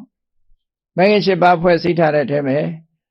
သမ္မာဝါစာသမ္မာကမ္မန္တသမ္မာအာဇီဝဆိုတဲ့ကိုချင်းသီလကိုအခြေခံထားပြီးတော့သမ္မာဒိဋ္ဌိဆိုတဲ့ပညာသမ္မာသင်္ကပ္ပဆိုတဲ့အတွေ့သမ္မာဝါယာမဆိုတဲ့လုံလဝိရိယသမ္မာတတိလို့ဆိုတဲ့အာယုန်နဲ့စိတ်နဲ့ဆုံစည်းပေးခြင်းသမ္မာသမာဓိလို့ဆိုတဲ့စိတ်တည်ငြိမ်မှုဆိုတဲ့ဒီတဘာဝတရားတွေဟာဒီသိဖို့ရာအတွက်အားလုံးစုပေါင်းပြီးတော့အလုပ်လုပ်ကြတယ်လို့တခုတည်းနဲ့နိဗ္ဗာန်ကိုလည်းမသိနိုင်ဘူးခန္ဓာ၅ပါးယုံနာတရားတွေကိုလည်းမသိနိုင်ဘူးအားလုံးစုပေါင်းပြီးလုံးမှသိတယ်လို့ဆိုတဲ့အဓိပ္ပာယ်ဖြစ်ပေါ်လာတယ်သိခြင်းကတော့သမ္မာဒိဋ္ဌိကသိတာပဲသိဖို့ရာအတွက်အထောက်အကူတွေဘာတွေလိုတော့ဆိုသမ္မာသင်္ကပ္ပကတွေးပေးရမယ်သမ္မာဝါယာမကသိအောင်ကြိုးစားတာသမ္မာတတိကသိစေရအာယုန်နဲ့စိတ်ကိုဆုံပေးတာပညာကိုဆုံပေးတာသမ္မာသမာဓိကငြိမ်အောင်လုပ်ပေးတာအဲဒီမှာဥပမာတွေအမျိုးမျိုးပေးထားတာရှိတယ်ပေါ့အလုံးစုပေါင်းပြီးတော့လုံးမှသိခြင်းဆိုတဲ့အကျိုးတစ်ခုအမှန်ကန်သိမှုဆိုတာဖြစ်ပေါ်လာတာအဲ့တော့ဒါကအမတ္တမထင်ရှားပါတယ်အလုံးပူးပေါင်းဆောင်ရွက်တဲ့သဘောတဘာဝတရားတွေဟာတခုတည်းကိုဥတီဟောပေမဲ့လို့ပူးပေါင်းဆောင်ရွက်မှုနဲ့လှုပ်သွားတာလို့ဒီလိုမှတ်သားကြရသို့တော့ဒီနေရာမှာမြတ်စွာဘုရားစေတာသောအရခောစိတ်ရဲ့အဆောင်အရှောက်ဟာတတိပဲဘာဖြစ်လို့တော့ဆိုပညာမလာခင်သူရှိရမယ် သူမလာရင်ပညာမလာဘူးဒီလိုဆိုလိုတာပေါ့ဆိုပါစို့အလင်းအောင်ဆိုတာလျှက်စစ်မီးဖွဲ့မှအလင်းအောင်ဆိုတာရတာမဟုတ်လားအဲ့တော့လျှက်စစ်မီးမလာဘူးဆိုရင်အလင်းအောင်ရပါမလားအဲ့တော့အလင်းအောင်နဲ့လျှက်စစ်မီးအလင်းအောင်ကအဓိကဖြစ်ပေမဲ့လို့ဘသူရှိမှဒီအလင်းရတာတော့ဆိုလျှက်စစ်မီးရှိမှအလင်းရတာအဲ့ဒါကြောင့်မို့လို့ပညာကတော့အဓိကပဲသို့တော့ဒီပညာဖြစ်ဖို့ရာအတွက်တတိရှိဖို့လိုအပ်တယ်လို့ဆိုလို့တတိကိုအဓိကထားတာဒီလိုဆိုလိုတာနော်မှန်ပါပါတခုနဲ့တခုမိတွဲပြီးတော့နေတာဒါကြောင့်မို့ဒီသုတ်တံမှာတော့မြတ်စွာဘုရားကတတိဆိုတာစေတသောအာရခောစိတ်ရဲ့အဆောင်လျှောက်ပဲတဲ့အဲ့ဒီစိတ်ရဲ့အဆောင်လျှောက်ဖြစ်တဲ့တတိကိုကိုယ်တဏ္ဍာမှာအခိုင်အမာဖြစ်အောင်တိဆောက်ကြရမယ်ဘယ်နေရာမှာတိဆောက်တာတော့ဆိုတော့ဒီနေရာစိတ်နဲ့ပတ်သက်တဲ့အာယုံနဲ့မြတ်စွာဘုရားဟောထားတာဒါမို့စိတ်ကိုစောင့်ကြည့်မြဲတတိထားစိတ်ကိုစောင့်ကြည့်ဖို့တတိထားရမယ်ဆိုလိုတာသူများစိတ်စောင့်ကြည့်ခိုင်းတာမဟုတ်ကိုယ်စိတ်ကိုစောင့်ကြည့်ခိုင်းတာလောကလူတွေကသူများဘာလုပ်တယ်ဆိုတာတော့စောင့်ကြည့်တတ်တယ်ကိုယ်စိတ်ကိုစောင့်မကြည့်တတ်ဘူးအဲ့တော့ကိုယ့်ကိုစောင့်ကြည့်တတ်ဖို့အရေးကြီးတယ်ဝိပဿနာအလုပ်တယ်ဆိုတာကိုယ့်ကိုစောင့်ကြည့်တဲ့သဘောပဲပေါ့တသန်းတရားလုံးလူတွေဟာအပြင်ကိုသာချိနေကြတာအတွင်းကိုမေးလျော့ထားပြီးအပြင်ဘက်ကိုပဲချိနေကြတယ်အားလုံးဟာမျက်စိကမြင်တဲ့အာယုံကိုလှမ်းကြည့်နေတယ်နားကကြားတဲ့အသံကိုစွန့်နေတယ်နှာခေါင်းကရတဲ့အနံ့ကိုရှားနေတယ်ခန္ဓာလျှာကလည်းရတဲ့အရသာကိုရှားနေတယ်ခန္ဓာကိုယ်ကအထီအတွေ့ပေါ်မှာအာယုံဆိုင်နေတယ်ဟောကိုယ်တဏ္ဍကိုယ်အတွင်းကိုအာယုံဆိုင်မှုဟာအမှန်တမ်းနည်းခဲ့ကြတယ်ပေါ့ဒါကြောင့်မို့လို့မြတ်စွာဘုရားကအတွင်းဘက်ကိုလှည့်ဖို့ဆိုပြီးတော့မဟာသတိပဋ္ဌာန်သုတ်ဟောတာလဲကြည့်လေကာယ ानु ပဒနာတဲ့ဒါကရုပ်နဲ့ပတ်သက်တာတွေကိုမြတ်စွာဘုရားကိုယ်ခန္ဓာမှာရှိတဲ့ကိုယ်ကာယကိုစောင့်ကြည့်ဖို့ဝေဒနာ ानु ပဒနာစိတ်ရဲ့ခံစားမှုတွေကိုစောင့်ကြည့်ဖို့စိတ်တ ानु ပဒနာကိုယ်စိတ်လေးကိုစောင့်ကြည့်ဖို့ဓမ္မ ानु ပဒနာဉာဏ်နဲ့သဘာဝတရားတွေကိုယ်စိတ်ထဲမှာဖြစ်နိုင်တဲ့ကိုယ်တဏ္ဍာမှာဖြစ်နိုင်တဲ့ဉာဏ်နဲ့သဘာဝတရားတွေကိုစောင့်ကြည့်ဖို့ဆိုပြီးတော့ဒီလိုမြတ်စွာဘုရားကဆုံးမဩဝါဒပေးထားတာဘုရားဆုံးမတဲ့သုတ်တွေဟာအာလုံးတစ်သုတ်နဲ့တစ်သုတ်ဘာမှကွဲပြားခြားနားခြင်းမရှိဘူးတူတူပဲအာလုံးဟာဒီသုတ်မှာတစ်မျိုးဟောတယ်ဟိုသုတ်မှာတစ်မျိုးလို့တစ်ခုနဲ့တစ်ခုဆန့်ကျင်တယ်ဆိုတာမရှိဘူးเนาะလုပ်ငန်းစဉ်အားဖြင့်လုံးဝတူညီတယ်ပေါ့သို့တော့မြတ်စွာဘုရားဒီသုတ်မှာဒီလိုဟောထားပြီးဟိုသုတ်ကြတော့တစ်မျိုးဟောပေးထားတာတရားဝါတွေရဲ့လိုအပ်ချက်ကိုကိုက်ညီအောင်လို့ဟောတာတရားနာပရိသတ်ချင်းမတူဘူးပေါ့သုတ်တန်တစ်ခုတစ်ခုဟောတဲ့အခါမှာတရားနာပရိသတ်ရဲ့အနေအထားကိုကြည့်ပြီးတော့မြတ်စွာဘုရားဟောတာဖြစ်သောကြောင့်တချို့သုတ်မှာတတိကိုဦးစားပေးပြီးတော့ဟောတယ်တချို့သုတ်မှာတမာတိကိုဦးစားပေးပြီးတော့ဟောတယ်တချို့သုတ်တန်တွေကြတော့ပညာကိုဦးစားပေးဟောတယ်တချို့သုတ်တွေကြတော့ဝီရိယကိုဦးစားပေးဟောတယ်လို့ဘယ်ဟာပဲဖြစ်ဖြစ်ဒီတဘာဝတရားတွေဟာတစ်ခုရှိရင်တစ်ခုရှိရအားလုံးပူးပေါင်းပြီးဆောင်ရွက်မှကောင်းတဲ့အလုပ်ဟာအောင်မြင်နိုင်တယ်လို့ဒီလိုပြောတာเนาะအဲ့တော့စိတ်ကိုစောင့်ကြည့်မြဲတတိထားလို့ဆိုတော့ဘယ်အချက်တွေကိုစောင့်ကြည့်ရမှာလဲလို့ဆိုတော့ဒီသုတ်တံမှာမြတ်စွာဘုရား၄ချက်တည်းပဲပေးထားတယ်လူတိုင်းဟာကိုယ့်ရဲ့အကျိုးစီးပွားကိုလိုလားကြတယ်အဲ့ဒီကိုယ့်ရဲ့အကျိုးစီးပွားကိုလိုလားတဲ့ပုဂ္ဂိုလ်တိုင်းဟာကိုယ်စိတ်လေးကိုကိုယ်စောင့်ပြီးတော့ကြည့်ပါတဲ့ကိုယ်စိတ်လေးကိုစောင့်ကြည့်တဲ့တတိထူထောင်ထားပြီးတော့တတိနဲ့စိတ်နဲ့အာယုန်နဲ့ဆုံပေးပြီးတော့ထိုစိတ်လေးရဲ့အနေအထားတစ်ခုကိုစောင့်ကြည့်ပြီးတော့ပေးပါစိတ်ရဲ့အဆောင်အထိန်ပေါ့အဲ့တော့စိတ်ကိုစောင့်ကြည့်တယ်ဆိုတော့စိတ်ပေါ်မှာမှီတွဲနေတဲ့သဘာဝတရားတွေကိုစောင့်ကြည့်ခိုင်းတာပဲဆိုလိုတာကတော့နံတရားတွေတဲကသဘာဝတရားတွေကိုစောင့်ကြည့်ခိုင်းတာအဲ့တော့စိတ်ထဲမှာစောင့်ကြည့်ဖို့လိုအပ်တဲ့ဟာရှိတယ်စောင့်ကြည့်စရာမလိုအပ်တဲ့ဟာလည်းရှိမယ်ပေါ့စိတ်ဆိုတဲ့ထဲမှာဒီအရေးကြီးတာကိုယ်တဏ္ဍာမှာဒုက္ခပေးမဲ့အရာတွေကိုစောင့်ကြည့်ရမှာပဲလောကမှာလည်းပဲလုံယုံရေးချထားတယ်ဆိုလို့ရှိရင်လူကောင်းကိုစောင့်ကြည့်ရတာမဟုတ်ဘူးဘယ်သူကိုစောင့်ကြည့်ရတာလူဆိုးတွေကိုစောင့်ကြည့်ရတာဟုတ်ကဲ့လားဒုက္ခပေးမဲ့လူကိုပဲစောင့်ကြည့်ရတာလေဒုက္ခမပေးတဲ့လူကိုစောင့်ကြည့်စရာမလိုဘူး အဲ့တော့စိတ်မှလည်းပဲဒုက္ခပေးမဲ့သဘာဝတရားတွေကိုစောင့်ကြည့်ခိုင်းတာမြတ်စွာဘုရားအဲ့ဒါတွေကိုယ်တဏ္ဍာမှာမဖြစ်အောင်စောင့်ကြည့်ခိုင်းတယ်အဲ့ဒီမှာမြတ်စွာဘုရားကကိုကျိုးကိုစီးပွားကိုလိုလားတဲ့ပုဂ္ဂိုလ်ဟာကိုယ်စိတ်လေးကိုစောင့်ကြည့်ပါတဲ့စောင့်ကြည့်တယ်ဆိုတဲ့အခါမှာစိတ်ထဲမှာမလိုလားအပ်တဲ့အရာတွေရှိမရှိစောင့်ကြည့်ခိုင်းတာဒါမို့ဒီအချက်၄ချက်ဟာအမတန်မှရှင်းလင်းတဲ့မြတ်စွာဘုရားဟောတာအမတန်မှရှင်းလင်းမိမဲ့လို့ဒါလှုပ်ဖို့လွယ်လားလို့ဆိုတော့လွယ်လာကြီးတော့မဟုတ်ဘူးလွယ်တာမလွယ်လာတဲ့လှုပ်လို့ဖြစ်သလားမဖြစ်ဘူးလားအဓိကကြားတယ်နော်လှုပ်လို့မဖြစ်တာကြီးကိုခိုင်းတာဆိုရင်တော့မဖြစ်ဘူးလွယ်တာခက်တာကတော့ရှိမှာပဲဘယ်ကိစ္စပဲဖြစ်ဖြစ်အလွယ်ကြီးလှုပ်လို့တော့မရဘူးပေါ့သို့တော့လှုပ်လို့ဖြစ်သလားမဖြစ်ဘူးလားကအဓိကကြားတယ်အဲ့တော့မြတ်စွာဘုရားဟောတဲ့တရားတွေဟာအလုံးအလုံးဖြစ်တယ်လှုပ်လို့ဖြစ်တာတွေကြီးပဲမဖြစ်တာကိုတခုမှမြတ်စွာဘုရားမဟောဘူးစိတ်ကူးရင်ဟောတာမျိုးမရှိဘူးပေါ့အဲ့တော့မဖြစ်နိုင်တာတွေကိုတခုမှမဟောဘူးဖြစ်နိုင်တာတွေကြီးပဲဟောတယ်သို့တော့ဘုန်းကြီးတို့တွေလွယ်သလားမလွယ်ဘူးလားဆိုတာကြတော့လွယ်ကြမှာလွယ်မှာပေါ့ဒါအဲ့တော့လွယ်တယ်ခက်တယ်ဆိုတဲ့သဘောတွေဟာလည်းပဲလေ့ကျင့်မှုရှိမရှိပေါ်မှာမူတည်တာလေဘုန်းကြီးတို့ငယ်ငယ်တုန်းကကာကြီးခါခွေစပြီးတော့မြန်မာအခရာတွေသင်တော့ဒီကာကြီးလေးရေးတတ်ဖို့ကိုအမှန်တမ်းခဲနေတာပဲလေဘုန်းကြီးတို့ဗရမအသက်26နှစ်မှာအင်္ဂလိပ်စာသင်တော့လေ ABCD ရေးဖို့ရအတွက်မှတ်မိဖို့တော်တော်ကြိုးစားမြန်မာဆိုရင်ကာကြီးကတစ်လုံးပဲရေးရတာလေအင်္ဂလိပ်ကျတော့ A ကတစ်ခါ၄လုံးကြီးရေးရတယ်ဆိုဘယ်နဲ့ကြောင့် A ကို၄လုံးကြီးထားပါလဲနော်ဒီ၄လုံးကိုတစ်မျိုးနဲ့တစ်မျိုးမတူအောင်မှတ်မိဖို့တော့ကြိုးစားရတာ A ဆိုလို့ရှိရင်တော့ကြတော့လက်ရေးစလုံးကအကြီးရှိတယ်အသေးရှိတယ်ပုံနှိပ်စလုံးကအကြီးရှိတယ်အသေးရှိတယ်ဆိုဘာဖြစ်လို့မရဒီလို၄မျိုးကြီးထားပါလဲလို့တော့အောက်မေ့မိတယ်ပေါ့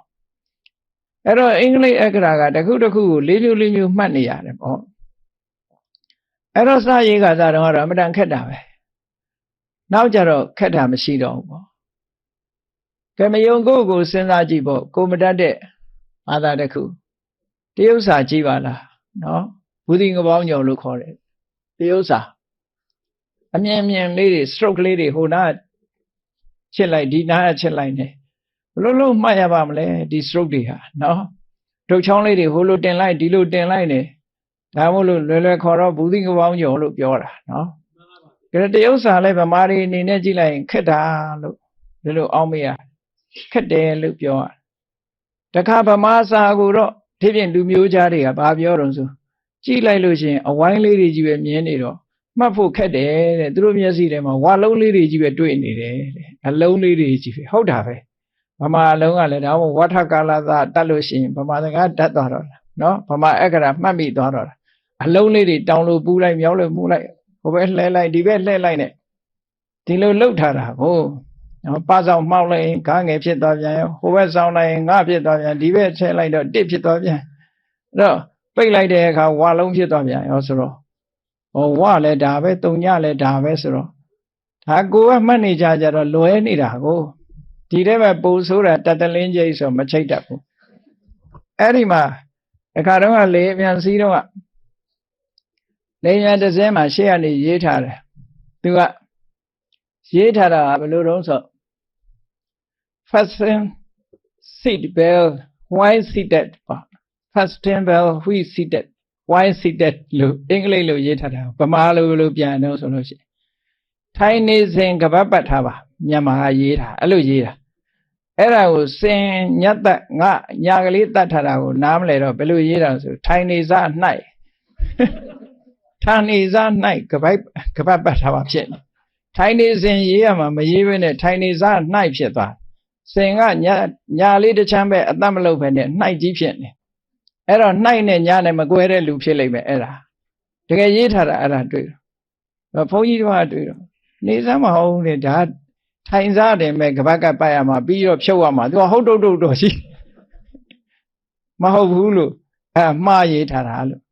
တခါလာကြီးနဲ့နှိုက်နဲ့ခဏခဏလွဲတယ်နော်အမျိုးမျိုးအခုဆိုဘာတွေလွဲတော့ဆိုရင် ဂျိုရေးတဲ့အခါကျတော့ကုသိုလ်အကုသိုလ်လို့လနဲ့ရေးပြန်တယ်နော်ဂျိုရေးတယ်ဆိုလို့ရှိရင်ကောင်းကင်ကဂျိုတို့ဘာလို့ဆိုရင်ဂဟကလာတာမို့ဟတ်တက်ပြီးတော့ရေးရမှာအဲ့ဒါကိုအခုကွန်ပျူတာရိုက်တဲ့လူတွေတော်တော်များများတခါတလေဆိုင်းဘုတ်စလုံးကြီးတွေတောင်မှပဲဂျိုကိုလက်သက်နဲ့ဂျိုထားတာတွေရှိသေးတယ်နော်အဲ့တော့ဒါတွေကလည်းဒီလိုမမရွရင်တွေကလည်းအများကြီးရှိတာပဲကိုမြန်မာစလုံးနေမယ်ရေးနေကြတာမမရွရင်နေအဲ့တော့မတတ်သေးလို့ရှိရင်ဘာပဲဖြစ်ဖြစ်အကုန်အခက်ကြီးပဲအဲ့တော့မြတ်စွာဘုရားဟောတဲ့တရားလည်းကိုမလေးခြင်းရသေးရင်အခက်ပဲဟောအခုချိန်တော့ဒါတွေမခက်တော့ဘူးရေးနေကြသွားတဲ့အခါကျတော့ရေးလိုက်တာမခက်လိုက်တဲ့ပြောမှအင်္ဂလိပ်စာဆိုလို့ရှိရင်မခက်တာဘယ်လောက်ထိအောင်မခက်တုံးဆိုကောက်ချစ်လိုက်တော့ဆရာဝန်တွေရေးတဲ့လက်ရေးဆိုဖတ်တတ်တော့ဘူးနော်ဆရာဝန်တွေရေးတဲ့လက်ရေးဆိုလို့ရှိရင်ဖတ်လို့မရတော့ဘူးဒီ ABCD တွေကတောင်လွတ်သွားသလားအောင်းမရတယ်ဒါပေမဲ့တော့ तू ကကျွမ်းကျင်နေတဲ့အခါကျတော့ရေးထက်လိုက်တာပေါ့နော်အဲ့တော့မကျွမ်းကျင်ခင်အကုန်လုံးခက်တယ်ကျွမ်းကျင်လာလို့ရှိရင်လှုပ်လို့ဖြစ်တာတွေအကုန်လုံးဟာလွယ်သွားမယ်လို့အဲ့တော့လွယ်တယ်ခက်တယ်ဆိုတဲ့သဘောဟာမကျွမ်းကျင်သေးခင်ပြောတာကျွမ်းကျင်လာတဲ့အခါကျတော့ခက်တာဆိုတာမရှိတော့ဘူးပေါ့စိတ်ကိုပိုင်နိုင်သွားတဲ့ယဟန္တာအရှင်မြတ်တွေဟာလည်းထူးထူးပဲစိတ်ကိုထိန်းတဲ့နေရာမှာသူတို့အဖို့မှာလွယ်လွယ်လေးဖြစ်သွားတယ်မြတ်စွာဘုရားသခင်ကိုရောမြတ်ဆိုစိတ်ကိုဘယ်လောက်ထိအောင်ပိုင်နိုင်တော့ဆိုလို့ရှိရင်ကြွကျင်တဲ့အခါမှာစိတ်တကမနလို့ခေါ်တယ်စိတ်နဲ့ကြွတာရှိတယ်ကာယကမနကိုယ်နဲ့ကြွတာရှိတယ်စိတ်နဲ့ကြွတဲ့အခါကျတော့ယုတ်ခန္ဓာကိုယ်စိတ်ထဲပေါင်းထည့်လိုက်တယ်တဲ့ပေါင်းထည့်တယ်ဆိုတော့စိတ်ကတရားမရှိဘဲနဲ့ဘယ်လိုပေါင်းလို့ဒီလိုအောင်းမေ့ကောင်းအောင်းမေ့လိုက်မယ်အဲ့လိုပေါင်းတာမဟုတ်ဘူးခန္ဓာကိုယ်ကြီးတစ်ခုလုံးစိတ်ကဲ့သို့လျင်မြန်သွားအောင်လုပ်တာလုပ်လိုက်တဲ့အခါဒီနာဘွားဒီနာမှာဖြုတ်ခနဲ့ပျောက်ပြီးဟိုနေရာမှာဘွားခနဲ့သွားပေါ်တာအဲ့ဒါကိုစိတ်တကမနလို့ခေါ်တယ်ဘလောက်ဝေးတဲ့အရာပဲဖြစ်ဖြစ်ဒီနေရာပျောက်ပြီးဟိုနေရာဘွားနဲ့ပေါ်သွားတာနော်ခန္ဓာကာယကမနကြတော့တလန်းချင်းသွားတဲ့ဟာမျိုးကာယကမနလို့ခေါ်တယ်ဒီလိုအသွားဆိုတာလည်းအမှန်တမ်းမြန်တယ်လေဉာဏ်ရဲ့အသွားဆိုတာလည်းရှိတာဒါတွေကတင်စားပြောတာပေါ့ဒီသွားနှုံဆိုတာစိတ်ရဲ့သွားနှုံကလည်းအလွန်လင်းမြန်တာပဲလေအခုချက်ချင်းအဝေးရလာတဲ့လူတွေအိမ်ပြန်ကြည့်ပါလားရောက်သွားတာပဲကြည့်ပါလားစိတ်ရဲ့သွားနှုံကအလွန်လင်းမြန်တယ်နော်အဲ့ဒါလိုပဲစိတ်ကိုပိုင်နိုင်လာပြီဆိုရင်ကိုယ်ကနေပြီးတော့ကိုယ်စိတ်တိုင်းကြကိုဖြစ်ချင်တာကိုစိတ်ကဖြစ်ရစိတ်ဖြစ်ချင်တာကိုကိုယ်ကမဖြစ်ဘူးအဲ့ဒီအဓိပ္ပာယ်မျိုးရသွားတယ်ဒါကြောင့်မို့ပထမအခုလိုစိတ်ကိုထိန်းသိမ်းဆောက်ရှောက်ရမယ်ဆိုတော့လွယ်တဲ့ကိစ္စတော့မဟုတ်ဘူးပေါ့သို့တော့မလွယ်ဘူးဆိုပြီးတော့ပြစ်ထားလို့တော့မရဘူးလုပ်ရမယ်ဘုန်းကြီးတို့တွေကာကြီးကိုရေးနေကြလာတဲ့အခါကျမျက်စိမိတ်ရေးကာကြီးတော့ဖြစ်လာတာပဲနော် ABCD လည်းဘယ်လိုရေးထွက်လာတာပဲကဲအဲ့ဒီတော့လွယ်တယ်ခက်တယ်ဆိုတာကိုယ့်ရဲ့လေ့ကျင့်မှုပေါ်မှာမူတည်တယ်ဒါကြောင့်မို့မြတ်စွာဘုရားဟောထားတဲ့အတိုင်းစိတ်ကိုထိန်းသိမ်းဆောက်ရှောက်ပုံလေးတွေကိုလေ့ကျင့်ဖို့လိုအပ်တာပေါ့အဲ့တော့မြတ်စွာဘုရားကနံပါတ်1ဘယ်လိုပေးလဲလို့ဘယ်လိုထိန်းသိမ်းဆောက်ရှောက်ဖို့ပေးလဲလို့ဆိုမာမေစိတ်တံရစ္စနိယေတုဓမ္မေတုရစ္စည်းဆိုလိုတာကငါရဲ့စိတ်လေးဟာတဲ့လောဘနဲ့တတ်မဲ့เสียအာယုန်တွေပေါ်မှာမတတ်မဲ့ပါစေနဲ့မတတ်မဲ့အောင်ငါထိမ့်မယ်ဆိုလိုတာကလောဘဖြစ်နေတဲ့အာယုန်ပေါ်မှာလောဘဖြစ်เสียအာယုန်နော်လောဘဖြစ်เสียအာယုန်ပေါ်မှာလောဘမဖြစ်เสียဘူးလို့ဆိုပြီးတော့ထိမ့်ပါဒါကျင့်စဉ်လေးတစ်ခုနော်ဒီနေရာမှာဘာနဲ့ထိမ့်ဆိုတာတတိနဲ့ထိမ့်လို့ပဲပြောတယ်မြတ်စွာဘုရားဒီနေရာတတိထားပြီးတော့ထိမ့်ပါလို့ဆိုအဲ့တော့တတိထားဆိုတော့မြတ်စွာဘုရားဘယ်မှာတတိထားခိုင်းတာတုံးလို့မေးလို့ရှင်မဟာတတိပဋ္ဌာန်တော့မှာထွက်လေဝင်လေတတိထားတာလည်းပါတယ်လေဝေဒနာကိုတတိထားတာလည်းပါတယ်တဘာဝတရားတစ်ခုကိုတတိထားတာလည်းပဲတတိထားတယ်လို့ပါတာပဲကိုယ်စိတ်လေးရဲ့အခြေအနေကိုစောင့်ကြည့်တာလည်းဒါတတိထားတယ်လို့ခေါ်တာပဲဘာနဲ့ပဲထိမ့်ပြီးဖို့ပဲအရေးကြီးတယ်ပေါ့ဒီလိုဆိုလိုတာအဲ့တော့မာမေစိတ်တံရစ္စနိယေတုဓမ္မေတုရစ္စည်းဘာစိတ်လေးဟာတဲ့မမောเสียကောင်းတွေ့တာเสียကောင်းနှစ်သက်เสียကောင်းတဲ့အာယုန်တွေပေါ်မှာသွားပြီးတော့မတွေ့တာပါစေနဲ့မတွေ့တာစေရဘူးလို့ဆိုပြီးတော့တတိနဲ့ထိမ့်သိမ်းဆောက်ရှောက်ပါစ ဆိုလိုတာကလွတ်မထားနဲ့လို့ပြောတာမျက်စိနဲ့မြင်ရလို့ဖြစ်စေနားနဲ့ကြားရလို့ဖြစ်စေတွေ့တာစရာအာယုန်တွေနဲ့တွေ့တဲ့အခါမှာ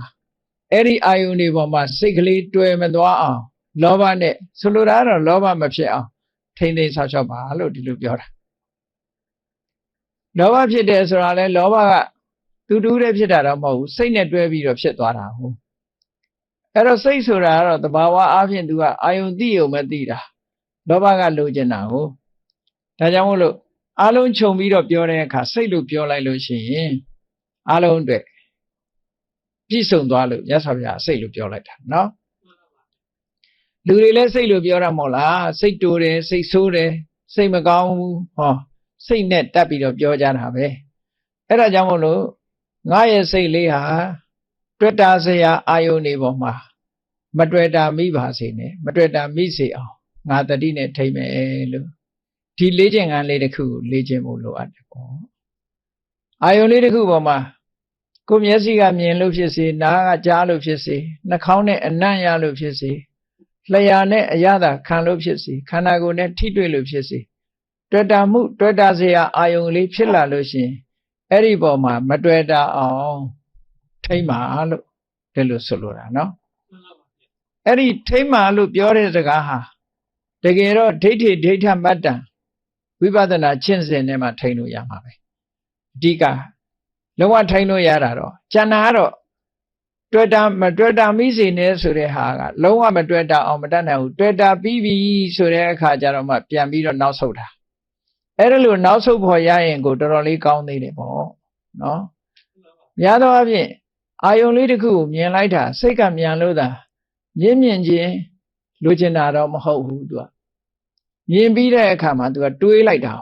တွေးတဲ့အခါကျတော့မှလိုချင်တာအဲ့ဒီတွေးတော်မှုဆက်မတွေးနဲ့လို့ပြောတာနော်မြင်တာလည်းပဲမြင်တဲ့အနေထားလေးမှာပဲရပ်လိုက်ကြားတာကိုလည်းကြားတဲ့အနေထားလေးနဲ့ရပ်လိုက်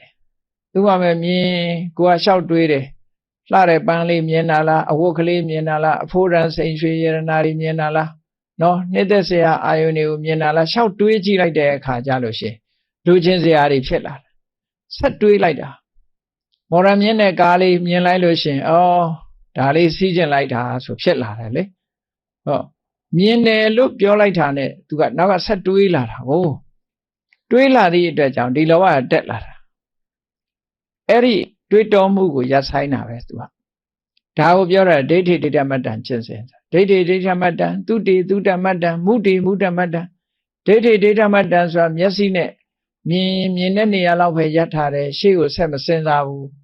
အမြင်အာယုန်တစ်ခုပေါ်မှာပဲရပ်ထားတယ်ကြားရင်ကြားတဲ့အတန်ပေါ်မှာပဲရပ်ထားလိုက်တယ်ရှေ့ဆက်မစင်စားဒါဘယ်သူအတန်တော့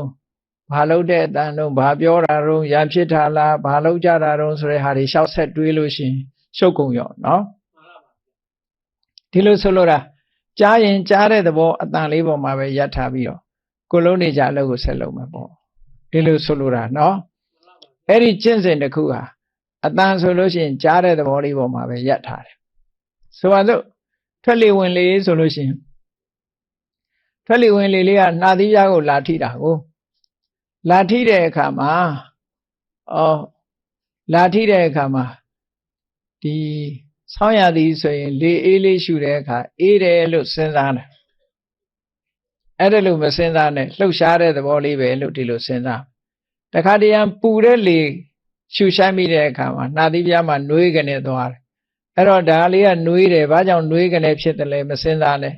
သူကလေရဲ့သဘောလေးပဲစဉ်းစားလိုက်ပူတာအေးတာထိအောင်မစဉ်းစားပဲနဲ့စဉ်းစားတာမျိုးဒီလိုဆိုလို့တယ်ပေါ့သဘောကနော်အကျက်ချက်ပြီးတော့လောဘဖြစ်အောင်ဒေါသဖြစ်အောင်လောဘဖြစ်အောင်မစဉ်းစားနဲ့ဘယ်ရာပဲဖြစ်ဖြစ်စဉ်းစားတဲ့နောက်မှာလောဘတွေတက်လိုက်လာတာလောဘဆိုတာတွေးမှဖြစ်လာတာမတွေးခင်မဖြစ်ဘူးတဲ့ဘယ်ရာပဲဖြစ်ဖြစ်တွေးနေမှလောဘဆိုတာဖြစ်လာလောဘနဲ့ကြံတွေးလာတဲ့အခါလောဘကပို့ပြီးတော့အားကောင်းလာပြီးတော့ကြံတွေးမှုတွေဖြစ်ပေါ်လာဒါကြောင့်မို့ဒီတတိနဲ့ထိမ့်သိမ်းဆောက်ရှောက်ပါတဲ့နောက်တစ်ခုကဘာတော့မာမေဒေါသနီယေတုစိတ်တံဒုတ်တိငါရဲ့စိတ်ကလေးဟာမာမေစိတ်တံဒေါသနီယေတုဒုတ်တိ ငါရဲ့စိတ်လေးဒေါသဖြစ်เสียအာယုန်တွေပေါ်မှာဒေါသမဖြစ်အောင်နေရမယ်တခါတည်းကျတော့ကိုမကြိုက်တဲ့အာဆိုရင်ဒေါသဖြစ်เสียဖြစ်တယ်ပေါ့လေကိုမကြိုက်တဲ့စကားသံကြားမယ်ကိုမကြိုက်တဲ့ဟာလုပ်မယ်မြင်မယ်ဆိုလို့ရှိရင်ဒေါသဖြစ်လာအဲ့ဒါလို့ဖြစ်လာတဲ့အခါမှာကိုယ်စိတ်လေးကိုတတိလေးနဲ့ဖမ်းထိန်လိုက်ဒီလိုအာယုန်ပေါ်မှာငါဒေါသမဖြစ်အောင်နေရမယ်ဆိုတာလေးဒီအတိလေးကစပြီးနောက်ဆုံးမှာခုနကမြင်ယုံမျှကြားရင်ကြားယုံမျှဆိုတဲ့ဒိဋ္ဌိဒိဋ္ဌမတ္တဝိပဿနာကျင့်စဉ်နဲ့ကျင့်သွားလိုက်လို့ရှိရင်အလေးကျင့်လို့လို့ရှိရင်ဒေါသဖြစ်เสียအာယုန်မှာလည်းပဲဒေါသမဖြစ်တော့ဘူးတတိကရှေ့ကကာထားလိုက်တာပေါ့နော်ထို့တူပဲမာမေမုံရှနီယေတုမာမေစိတ်တံမုံရှနီယေတုဓမ္မေတုမုံရှိမောဟနီယေတုဓမ္မေတုမုံရှိမောဟဖြစ်เสียတွေးဝေเสียအာယုန်တွေပေါ်မှာငါစိတ်လေးဟာမတွေးဝေပါစေနဲ့ဒီတွေးဝေတယ်ဆိုတာကလောဘနဲ့လည်းမတူဘူးဒေါသနဲ့လည်းမတူဘူးတွေးဝေတယ်ဆိုတာအမှားသိနေတဲ့သဘောကိုပြောတာအမှားမှမခွဲခြားနိုင်ဘူးအမှားမှမခွဲခြားနိုင်တော့အမှားကိုအမှန်ထင်တယ်အမှန်ကိုအမှားထင်တယ်အဲ့ဒါကိုတွေးဝေတယ်လို့ခေါ်တာအဲ့ဒီတွေးဝေเสียအာယုန်တွေနဲ့မဆုံးဖြတ်နိုင်ပဲနဲ့တွေးဝေးနေတဲ့အာယုန်တွေပေါ်မှာမောဟမဖြစ်ပါစေနဲ့လို့ကျင့်ကြံကြိုးကိုအထောက်ရမယ်ဒါတော့မောဟမဖြစ်အောင်အသိပညာကိုစီးပူးအထောက်ဖို့လိုအပ်တယ်ပေါ့ပညာရှိလာတဲ့အခါကျတော့ကိုတွေးလိုက်တဲ့အာယုန်တွေပေါ်မောဟဆိုတာမဖြစ်တော့ဘူးပေါ့မသိတာတွေများလာလို့ရှိရင်ထိုမသိတဲ့အပေါ်မှာမောဟတွေဖြစ်လာတတ်တယ်ပေါ့နောက်ဆုံးတစ်ခုကဘာတော့ဆိုမာမေစိတ်တံမစ္စနိယေတုဓမ္မေတုမစ္စိမရဏီယေတုဓမ္မေတုမစ္စိငါစိတ်လေးဟာတဲ့ရစ်မှုစေတတ်တဲ့အာယုန်တွေပေါ်မှာရစ်မှုမဖြစ်အောင်ငါထိမ့်သိမ်းဆောက်ရှောက်မယ်ရှင်းမှုတယ်ဆိုတာဘာကိုပြောတာတော့ဆိုမာနတက်เสียတွေပေါ့ဥပမာမဲ့လူလောကမှာကိုယ်အဆင့်တန်းကိုကြည့်ပြီးမာနတက်တယ်ပစ္စည်းဥစ္စာဓနကိုကြည့်ပြီးတော့မာနတက်တယ်နုပြုမှုအရွယ်ကိုကြည့်ပြီးတော့လည်းမာနတက်တယ်ကျမ်းမာမှုကိုအကြောင်းပြုပြီးတော့လည်းမာနတက်တယ်မာနတက်เสียတွေကအများကြီးမန်ရစ်တယ်ခေါ်တာပေါ့နော်မန်ရစ်ပုံတွေကအဲ့ဒီအဓိကအခြေခံ၃ခုကဘာတော့ဆိုလို့ရှိရင်ငယ်ရွယ်တဲ့ပုဂ္ဂိုလ်မှာရွပနမထလို့ဆိုရဲကိုယ့်ကိုနုပြုမှုအပေါ်မှာလည်းပဲမန်တက်တတ်တယ်ကျမ်းမာတဲ့ပုဂ္ဂိုလ်တွေအပေါ်မှာကျမ်းမာတဲ့ပုဂ္ဂိုလ်တွေမှာလည်းပဲငါကျမ်းမာတယ်ဆိုတဲ့အတွေးပေါ်မှာမာနတက်လာတတ်တယ်တဲ့နောက်တစ်ခါအသက်ရှင်နေတဲ့ပုဂ္ဂိုလ်တွေအားလုံးဟာငါအသက်ရှင်တယ်ဆိုပြီးတော့ကိုယ့်အသက်ပေါ်မှာမာနတက်တယ်လို့ဒါအသက်ရှင်သမျှအဲ့တော့ဒီနုပြုမှုပေါ်မှာမာနတက်တာကရွပနမထလို့ခေါ်တယ်ကျမ်းမာမှုပေါ်မှာမာနတက်တာအာရောချမထလို့ခေါ်တယ်နောက်တစ်ခါအသက်ရှင်မှုအပေါ်မှာမာနတက်တာကဇီဝိတမထလို့ခေါ်တယ်အဲ့ဒါလို့မာနတက်เสียတွေအများကြီးဒါသုတ်တန်တစ်ခုမှဒီ၃မျိုးပဲပြောပေမဲ့လို့ဝိဘင်္ဂပါဠိတော်မှာဆိုလို့ရှိရင်မထတွေအများကြီးထုတ်ပြထားတယ်ဟောမျိုးရိုးနဲ့ပတ်သက်ပြီးတော့မန်တက်တယ်တဲ့ဥစ္စာနဲ့ပတ်သက်ပြီးတော့မန်တက်တယ်တဲ့ပညာနဲ့ပတ်သက်ပြီးတော့မန်တက်တယ်တဲ့အများကြီးပဲမန်တက်เสียတွေလူတွေမှာနော်အဲ့ဒီလိုမန်တက်မှုတွေရှင်းမှုတွေတွေးလိုက်တာနဲ့တပြိုင်တည်းအဲ့ဒီလိုမန်တက်เสียတွေပေါ်မှာငါမှမတက်ပါစေနဲ့ဒီလိုဆိုလိုတာနော်ရှင်းတော့ကယန္တာပုဂ္ဂိုလ်ကြီးတွေဟာမာနတက်เสียအမှန်တန်ကောင်းတာပေါ့ဆိုပါစို့ဒီရှင်မာကတ္တဝကြီးတို့ဆိုတာအမျိုးအစားအပြင်လည်းအလွန်မြင့်တာအားလုံးကအယုသိလေးစားရတဲ့အမျိုးထိတ်တန်းမှရှိတဲ့အမျိုးစီးစိမ်ဥစ္စာဆိုလို့ရှိရင်လေသူပိုင်တဲ့ပစ္စည်းတွေကလက်ညှိုးတို့မလွယ်ဘူးနော်အမှန်တမ်းချမ်းသာကြွယ်ဝတယ်မျိုးရိုးกว่าဒါပေမဲ့အဲ့ဒါတွေအကုန်စွန့်ပစ်ပြီးတော့သာသနာ့ဘောင်ဝင်လာတဲ့အခါကျတော့တရားဓမ္မတွေလှူတဲ့သင်္ကန်းတောင်မဝတ်ဘူးပန်းတကူသင်္ကန်းပဲဝတ်တယ်အဲ့ဒီခေတ်ကပန်းတကူသင်္ကန်းဆိုတာတရားဓမ္မတွေကနေပြီးတော့လာပြီးတော့တိတ်တဆိတ်အကောင်းလေးကိုပြစ်ထားတာမဟုတ်ဘူးသုတ်တန်သင်္ချိုင်းမှာပြစ်ထားတဲ့အဝတ်တွေကိုကောက်ပြီးတော့ချုပ်ဆက်ရတဲ့ပန်းတကူသင်္ကန်းလူတွေကိုပတ်ပြီးတော့ပြစ်ထားတဲ့ပန်းတကူသင်္ကန်းမြန်မာနိုင်ငံလိုနိုင်ငံမျိုးမှာဆိုလို့ရှိရင်တော့ပန်းတကူကောက်ဖို့သိလွယ်မှာမဟုတ်ဘူးအင်ကြီးလည်းသင်္ကန်းချုပ်ဖို့ခက်တယ်နော် ဆိုးတောင်မီးရှို့တဲ့လူကချွတ်ယူထားလို့ရှင်မလွယ်တော့ဘူးဘောမီတို့လေးနဲ့ဘယ်လိုလုပ်သင်္ကန်းဖြစ်နိုင်မှာအိန္ဒိယနိုင်ငံကြတော့သူကဒီရုပ်ကလပ်ဘောဓီကြီးတစ်ခုလုံးကိုပိတ်တဲ့အုပ်လုံးကိုအောင်ပတ်တာသူကပတ်ထားတော့အိန္ဒိယမှာလည်းအခုတော့မီးရှို့တာပဲဟိန္ဒူတွေကတော့အဲ့ဒီလိုပတ်ထားတဲ့အခါကျတော့သူကအကုန်လုံးပတ်ပြီးထုတ်ထားတာဒါဘယ်သူပဲဖြစ်ဖြစ်အဲ့လိုပဲပတ်ထုတ်ပြီးတော့မှသူကတကြိုလေးရှိတယ်ပေါ့အိန္ဒိယအဲ့ဒါမျိုးကြတော့ပန်းသူကောက်လို့လွယ်မှာပဲအိန္ဒိယစနစ်နဲ့မြန်မာပြည်ကစနစ်နဲ့တော့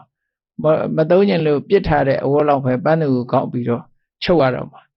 အဲ့ဒီရှင်မာကတ္တဗခုနကတထေးကြီးဘွားလာတဲ့ရှင်မာကတ္တဗကြီးဆိုတာမြတ်စွာဘုရားနဲ့သင်္ကန်းချင်းလဲပြီးတော့ဝတ်ထားတာမာနမရှိဘုံကိုပြောပြတာနော်မြတ်စွာဘုရားကသူလာတဲ့လမ်းခရီးကနေသွားဆောင်နေတာသူရောက်လာတဲ့အခါသူကတထေးဆိုတော့ဝတ်လာတဲ့အဝတ်တွေကအမှန်တမ်းကောင်းတယ်တထေးဆိုတော့ဒီဝတ်ထားတဲ့သင်္ကန်းဒီဝတ်လာတဲ့သူတော်စင်အဝတ်ကိုအကောင်းစားတွေဝတ်လာအဲ့တော့မြတ်စွာဘုရားနဲ့တွေ့တဲ့အခါကျတော့သူ့ဘောက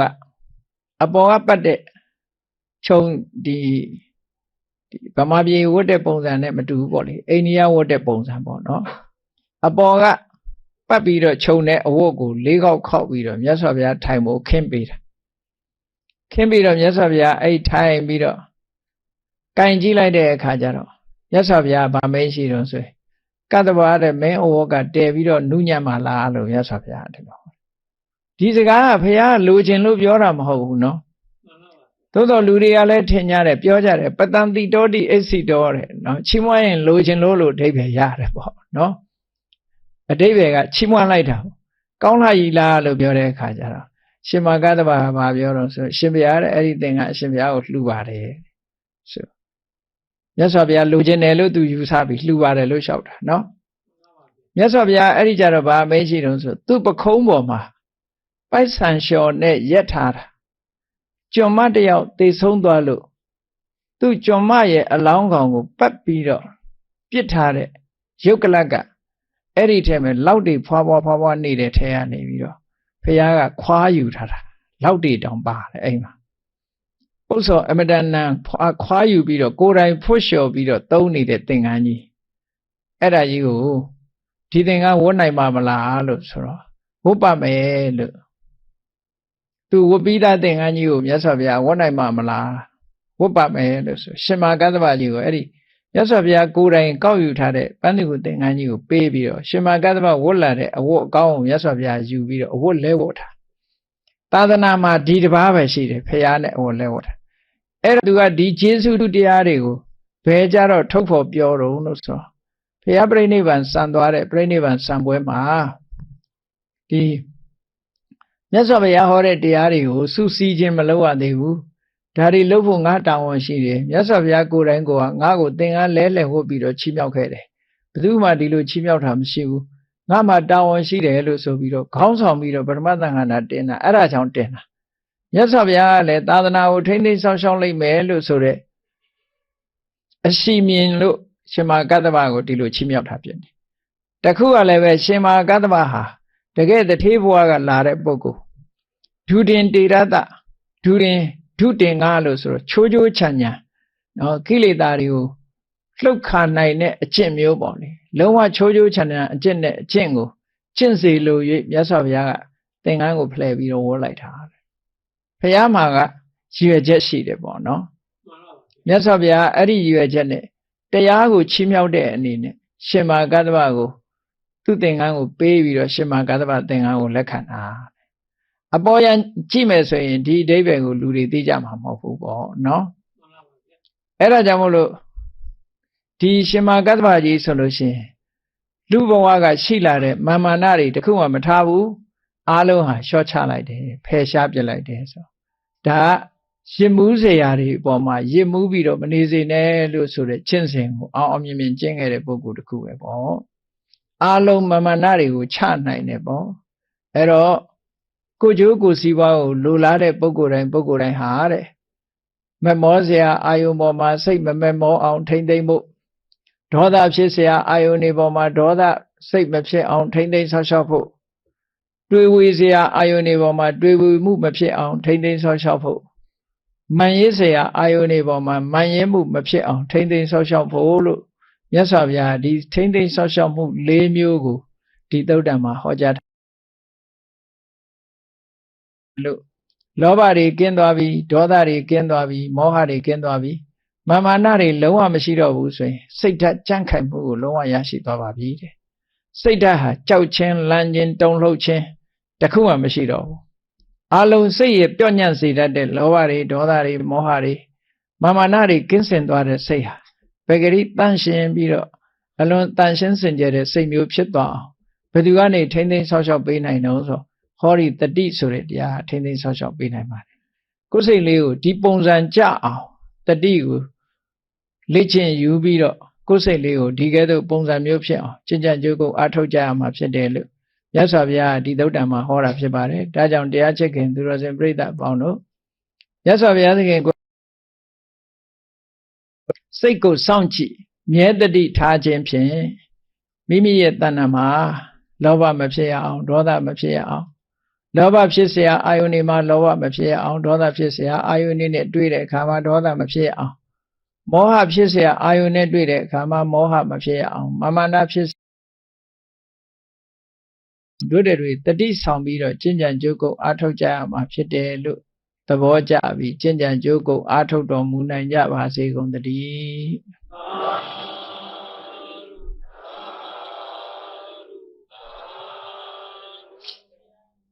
ကဲမေတ္တာပို့ရတတ္တဝါများစွာ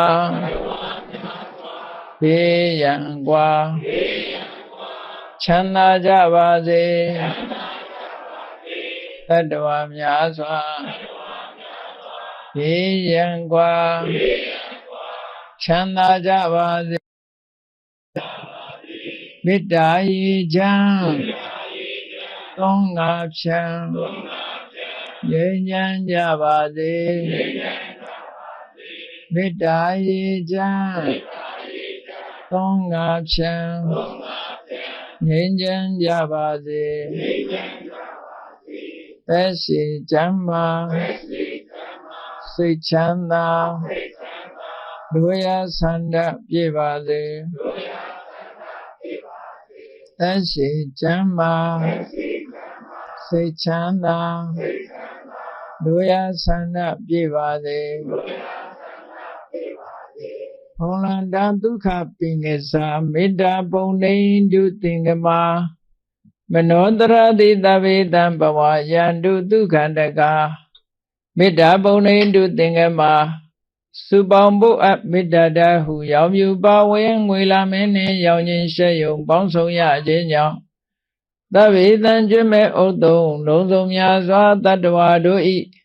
မနောတရတိမြင်မြတ်ဖြူစင်အေးကြည်လင်သည့်ရေစင်ပြည့်တင်စိတ်နှလုံးတည်ဟုသောရေအိုင်ကြီးအတွင်၌